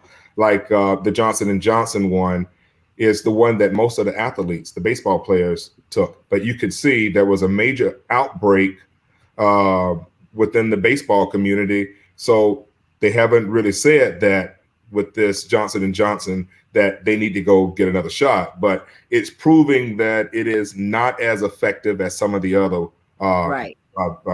vaccinations like Pfizer and Moderna. I took Moderna. Okay. And I haven't heard any bad thing about the Moderna. I heard some things around Pfizer where maybe the Pfizer recipients have to take a 3rd dose. They have to get a booster shot. But I haven't heard anyone say that the Moderna candidates have to get a booster shot. Now, even after the vaccine, you don't feel better? Like I said, after having COVID, I feel amazing, right? I just have some stuff that's hanging around. I got this hack that's hanging around. I got these mental fogginess that you're talking about. It hangs around. But I'm working through it, right? I'm just staying positive. What do you do for this cough? Cough? try to hack it out. I mean, I don't know what to say, right? It's an acid Man, thing. I'm trying to take cough drops and all kinds of stuff. Right. Like I said, it doesn't last. It doesn't. I don't have it all day. I only have it At night. at bedtime. At bedtime. When it's time to go to bed, it's like my body knows that it's time to go to bed, and then I start this hack. I'm like, what the heck is this, right? But it's a residual. Well, you seem to really be doing well, Kim. You do. I'm staying positive, Ella. I'm fighting, right? Like I said, I'm upset. Well, I shouldn't say I'm upset. I'm a bit discouraged that I can't get out there and walk 5 or 6 miles like I used to. But it's gonna come back. I'm taking baby steps, right? I just can't believe this is like our new normal. Yeah. We're sitting here having conversations about, okay, well, now this is what we're living with. And but you know what? I look at it this way. It could have been worse. Yeah, absolutely. Yeah. Could have been worse. We can see the sky and we're not looking at the roots. That's right. That's what an elder gentleman told me. You're blessed, son. You can see the sky and you're not looking at the roots. Yeah. So as long as I can see the sky, I have some hope. And I just applaud you for using this platform to encourage people, right? So they've heard 3 stories tonight, right? Yeah. So people have information. We're obligated to be honest. Yeah. And not sugarcoat this thing. Stop trying to not tell our business. No, I'm telling you the good, the bad, and the ugly. Yeah. I suffered it. I'm not gonna lie. I was in the hospital and I was sick as a dog. Yeah. But I made it, and I couldn't talk. A lot of people were trying to call me, message me. You can't talk because you start coughing. So that's why I wasn't able to respond to a lot of you guys. But I read every single message that I got, and that helped. I'm gonna be honest with you. Your encouragement, your love, your support, that really, really helped. But at this end of the day, when you're in that hospital and they're coming in there, sticking your arm, and see, like I was saying earlier, Kim, they weren't able to find my veins because they're so small. So they were just, my arm looked like a crack person with all the holes in it from where they were trying to get. And when you're in there sick, you don't care. Right. I'm like, look, put it in my foot if you need to get my blood, whatever you need to do. Right. You know, you get to that point to where you don't even feel it anymore. Absolutely. You know, they come in there with a shot in your stomach, you don't even feel it. They come in there and they had to get blood from my artery. I've never even heard of that in my life, but that hurt. But you just have to deal with it. But if you find yourself feeling ill, please don't do like I did. I didn't go right away. I waited 3 or 4 days before I couldn't breathe, before I finally went to the hospital. Don't do like I did. Don't lay around. Protect your lungs, because this thing attacks your respiratory system in a way that I can't even describe it. Well, you don't want this. Yeah. If so I could just do the right thing. Yeah. Going to the doctor at the onset, that wouldn't help you anyway, right? There is no help once you get it. That's what T said. You have to let it run its course, right? Yeah. So you don't want it, right? Avoid it, right? Because once you get it, you have to let this thing run its course. You have to pray that you can get in a hospital if you get really ill, and you have to pray that they can administer the right medicines to get you well. That's not I was very fortunate. I was fortunate because I was under very good care here in Florida. I had like 3 or 4 different doctors. All of them had to give the okay for me to get out of the hospital. But nonetheless, it was a trying experience. I wouldn't wish it on my worst enemy. I don't want you guys to get COVID. I want you to get the vaccine. Find out which one works best for you. Talk to your doctor. Protect your family. Protect the people around you. Let's not be selfish with this. Let's stop with all this whole mindset of why we think we shouldn't. Because right now, Kim, Black people are the least that's getting this shot. Yeah. Black people are getting it least than any other ethnic groups. I think like 35% of African Americans have gotten this shot.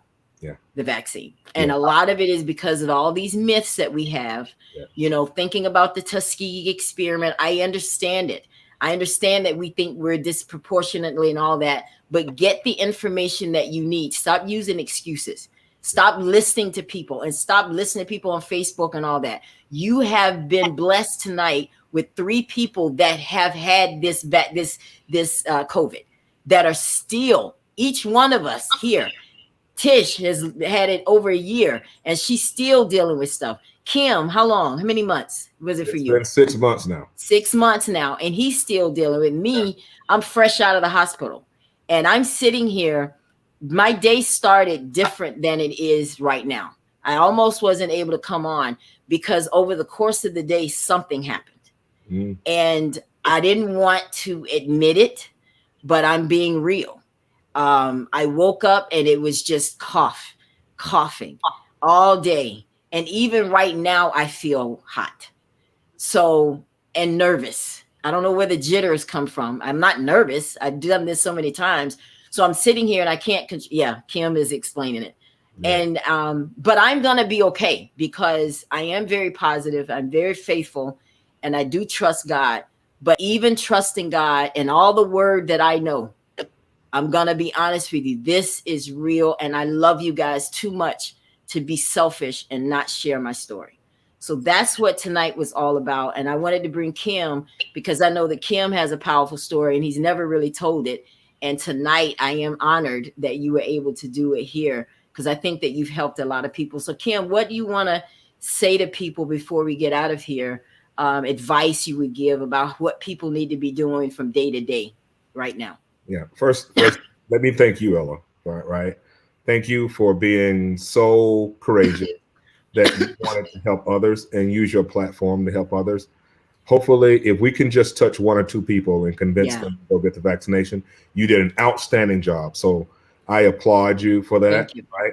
I also want to encourage you. Right. I know you are going and thinking through like what your life is going to be like after this. And I can hear the fear in your voice. I just want you to continue to be strong, keep the faith, and keep fighting. Right. Yeah. You over the hard part. Right. So you have the natural antibodies, right? That may not be strong enough for these new variants. Go get the vaccination and don't wait, right? So I heard you say you were going to call tomorrow to go and get your vaccination. You don't even have to call anymore. There are so many places available. Drive to the nearest CVS, or drive to the nearest Kroger and go to their pharmacy area and say you want a shot. Okay. Right? Tell them that you recently got over COVID and they'll give you a shot. I got my shot 2 weeks after I had COVID, after I, was right. So 2 weeks after I was well, I went in, they gave me my shot right away. Right. So they didn't tell me I had to wait. My family kept telling me you need 90 days. Well, that was a myth. I said, no, you can get the shot right away. So go in, talk to the professionals and follow their advice. Right. Right. Get back to your primary care physician. Okay. Let them know what you're going through, right? Maybe they can prescribe something to help you get along, right? But I just want you, I can hear it in your voice and I can see it in your facial expression. I know you, right? Yeah. You are worried about this, right? I'm going to be honest. I'm worried about it because I have family, I have grandkids, and I'm supposed to be strong. And you are strong, right? But your body has been through something traumatic, right? That's why you're on here. You don't want anyone else to go through this, right? It is really bad. But you're going to be fine, right? Hold your head up. Stop worrying. Stop reading about tomorrow, right? Fight it today. Every day it's going to get better and better. So just stay focused. Stay encouraged. You can do that. Right. Okay? Be strong, my friend. Yes. Together we do this. Yeah. You're gonna be fine. Yeah. Well, I want to thank you guys all so much for tuning in. I wanted to keep my word tonight. Like I said, y'all keep praying for us, both of us, and Tish too, so that we can keep doing what we have to do to help people. But I don't mind being transparent because I'm not perfect. And I want to share that transparency and I want to share that vulnerability because if it will help one person make a decision to get off this broadcast and tomorrow call and get vaccinated and educate yourself about this vaccine and this virus, whatever it takes, I'll do it. And so that's what tonight was about. I can't say I'm going to be on tomorrow or even next week. Because I am going to take the time that I need to heal from this. I'm going to take your advice, Kim. I am going to call and get some counseling because we can't be so think we're so arrived that we can't get the help that's out there. Absolutely. Because I just want to get back right. And if counseling is what I need, I didn't even consider that before tonight, that I needed counseling. Now I understand why my brain was feeling like mush. And that's because it is mush. Right? You have COVID brain. Yeah, COVID brain is the only thing that'll make you try to squirt and pee instead of going and sitting on the toilet. Okay. Yeah. Right? They're very irrational decisions, Ella. We understand. I would have made it now. Don't get it wrong. I'd have made it. But and the dinner napkin, listen, that was, but I'm being comical and everything because this is what I have to do to get through it, guys. But I just love you all enough to be able to be here. And I pray that some of you will message me and let me know that, yes, Ella, we are going to go and get the vaccine. And Kim, somebody suggested that we take this show on the road to Monroeville, try to help our hometown to get vaccinated. Well, I am open to that. Like I said, I'm down for whatever to get, because my brother, as a result of this, my brother also got COVID and my friend LaWanda. So we were all there together, and each one of us. And the only time I cried, I'm going to be honest with you, it wasn't that I was afraid that I was crying. I wanted to be the one to get it and not them. I didn't want to see them suffer. And that was the only time. And that was probably maybe taking on too much, but that's just kind of where my brain went, because my brother was suffering in the hospital. He's still in the hospital in Monroe County right now. He is faithful and he's a minister and he's believing in God, but it still took him down. Okay. And this thing is real.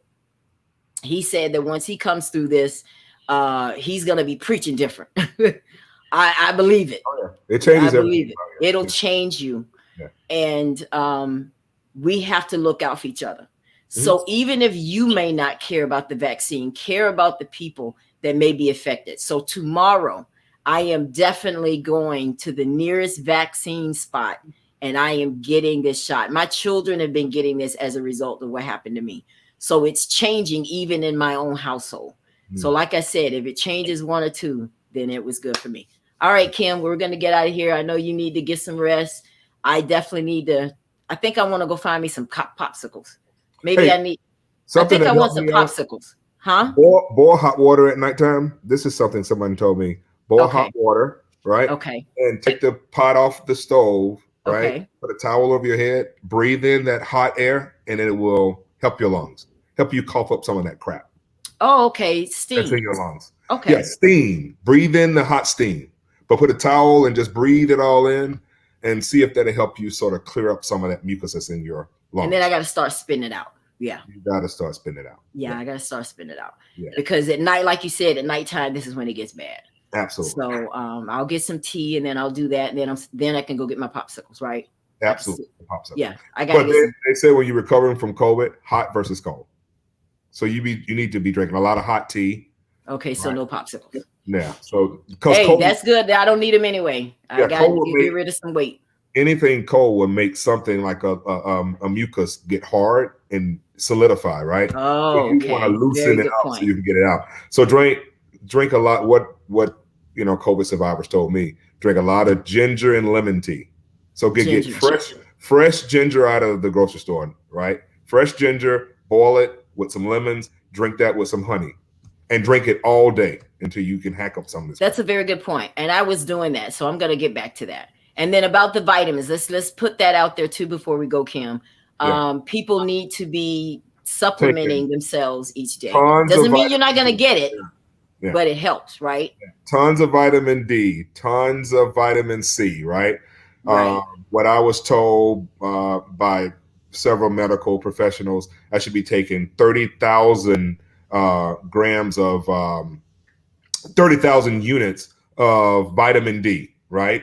Also taking, elderberry. Yeah, lots of that. About 30,000 units of that as well.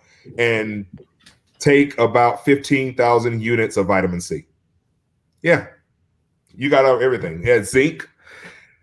There's some other stuff, black something my cousin from New York sent me. I forget what it was, but I was so sick I was taking it all, right? Yeah. I like them because they're berries. So it's like I'm eating candy. So Yeah, that elderberry stuff tastes really good. yeah, it really is. I mean, so I'm doing the things, but see, this is the thing. I was doing this before I got COVID. but I still got it. And now you got to do it extra. Now I got to do it extra. Yeah. And it tastes good too. Yeah. So guys, we love you. And we Yep. just want to all make it to our 60s and 70s. And this is how we got to do it now. This is our new normal. So Right. let's work within what we got to work with and just don't get it. Yeah. That's the message for tonight. Absolutely. All right. Anything else, Kim, before we get out of here? You want to say hi to your love? Cheryl is just, I got to put Cheryl's message up here. She says, thank you all for sharing your story. Hopefully we encourage one person to get vaccinated. That's right, girl. That's right. And I see Jennifer. Jennifer has been, because she also had COVID and she shared her experience with me as well. So so many people definitely did tell me that, because there were a lot of more people had COVID than I knew, Kim. They came out of the woodworks when I announced that I had COVID. I'm like, you had it too? You had it too? So many people have suffered from this. And everyone have a different experience. Yeah. Everyone have a different experience, right? Everybody has a different experience. It gets experience. really bad when you get diagnosed with pneumonia. The pneumonia is bad, right? Yeah, and that's what happened to me. You had double pneumonia, but I definitely had pneumonia. And I'll be honest with you, Kim, the doctor shook his head when he saw me. Yeah. And I looked at him like he had 3 eyes. He was like, do you understand what I'm saying? No, I heard what you said. I heard what you said. I just don't receive it. He was like, ma'am, you got COVID and you got pneumonia. We have a problem. So he was just trying to be honest. And that's what Tish was saying. She was like, oh, he wasn't trying to scare you. He was trying to prepare you. Absolutely. And I didn't get it because I'm like, I've never had pneumonia in my life. Yeah. He was telling you it's time to fight. Yeah. It's time to fight. That's what he was trying to say. Yeah. You got to dig real deep here. This is not going to be an easy ride. Yeah. I eventually realized that that's what he was saying. And it was not an easy ride, guys. And I'm going to be honest with you. I thank God that I'm still here. Even if I have to deal with some remnants of it. Right. I'm glad I'm alive to be able to still see my grandkids and still be here to do what I do and what I love, which is to encourage and motivate others. So with my last breath, that is what I'm going to do. But we're not fixing to have no last breath, right, Kim? You got that right. We're going to be doing this thing. And you have helped me so much tonight, Kim. You really have. And I knew it. I was discouraged when you said that you couldn't come on. But because I was like, well, I don't want to do it. If Kim's not going to be there with me, I don't even want to do it. But I said, Ella, you have to do it. Absolutely. Yeah. And when I saw you come on, I said, thank God, because I know that you have an experience that was different than mine. Right. And people needed to hear your story. So guys, listen, please play this back. Share this video on your page so that people can get some good information. We had Tish on here earlier. She's an RN. She's from Monroeville. She's my girl, Cam's girl. We've been friends for years, forever. We all grew up in Bethel. We all went to Bethel. We all with cherubims. We all had the cherubim choir robes on. We were all in the junior choir. We went through all the choirs. The only one we weren't in was the senior choir. Yeah, absolutely. Right. And I think we might end up in that one if we get back. Never. We were on the Nurses Guild and we weren't even nurses. We were in everything. Right? Absolutely. BTU. We were everything. But you know what? It grounded us, Kim. Absolutely. Yeah. It grounded us, and it was the reason. I mean, I can still hear Reverend Floyd, even though I don't remember a lot of the sermons because I talked through most of them. But I can still remember how he encouraged us as young people, to always have the faith. And we never knew we would have to exercise it the way we have had to exercise it. Right. So I thank God for all that. Your mom, Miss Auntie, my mom, all the older, even the lady that used to get happy every Sunday, all of it played a role in getting us to this point, and we're able to be strong and make them proud to see that we are standing in the faith, following in their footsteps. So I want to say thank you guys. Good night. I'm going to go here and cough up this stuff, do some steaming like Kim said, so that I can have a better night tonight. But I feel better talking to you guys, but I'm definitely not at 100%. So continue to pray for me. Continue to pray for Kim. Continue to pray for Tish and all the people out there that are still dealing with the remnants of this COVID. So we're going to say good night. Good night, everyone. Thank you, Kim, for being my guest. I love all of you. And I don't know when I will be back, but you just look out for me on Facebook. I'm excited about my children's book today. They're getting that moving. We finally got the sketches. So seeing that come to life, because I want to do children's books that are not just pie in the sky kind of stuff. I want to deal with real issues that our kids are faced with And my first one is about homelessness. So I want to deal with those kind of issues in my children's stories. So you guys stay tuned for that. That's coming up. And like I said, we'll see you next time, whenever that's going to be, right here on the Ella Johnson Show. I love you guys. Good night. Good night. Thanks for tuning in to the Ella Johnson Show.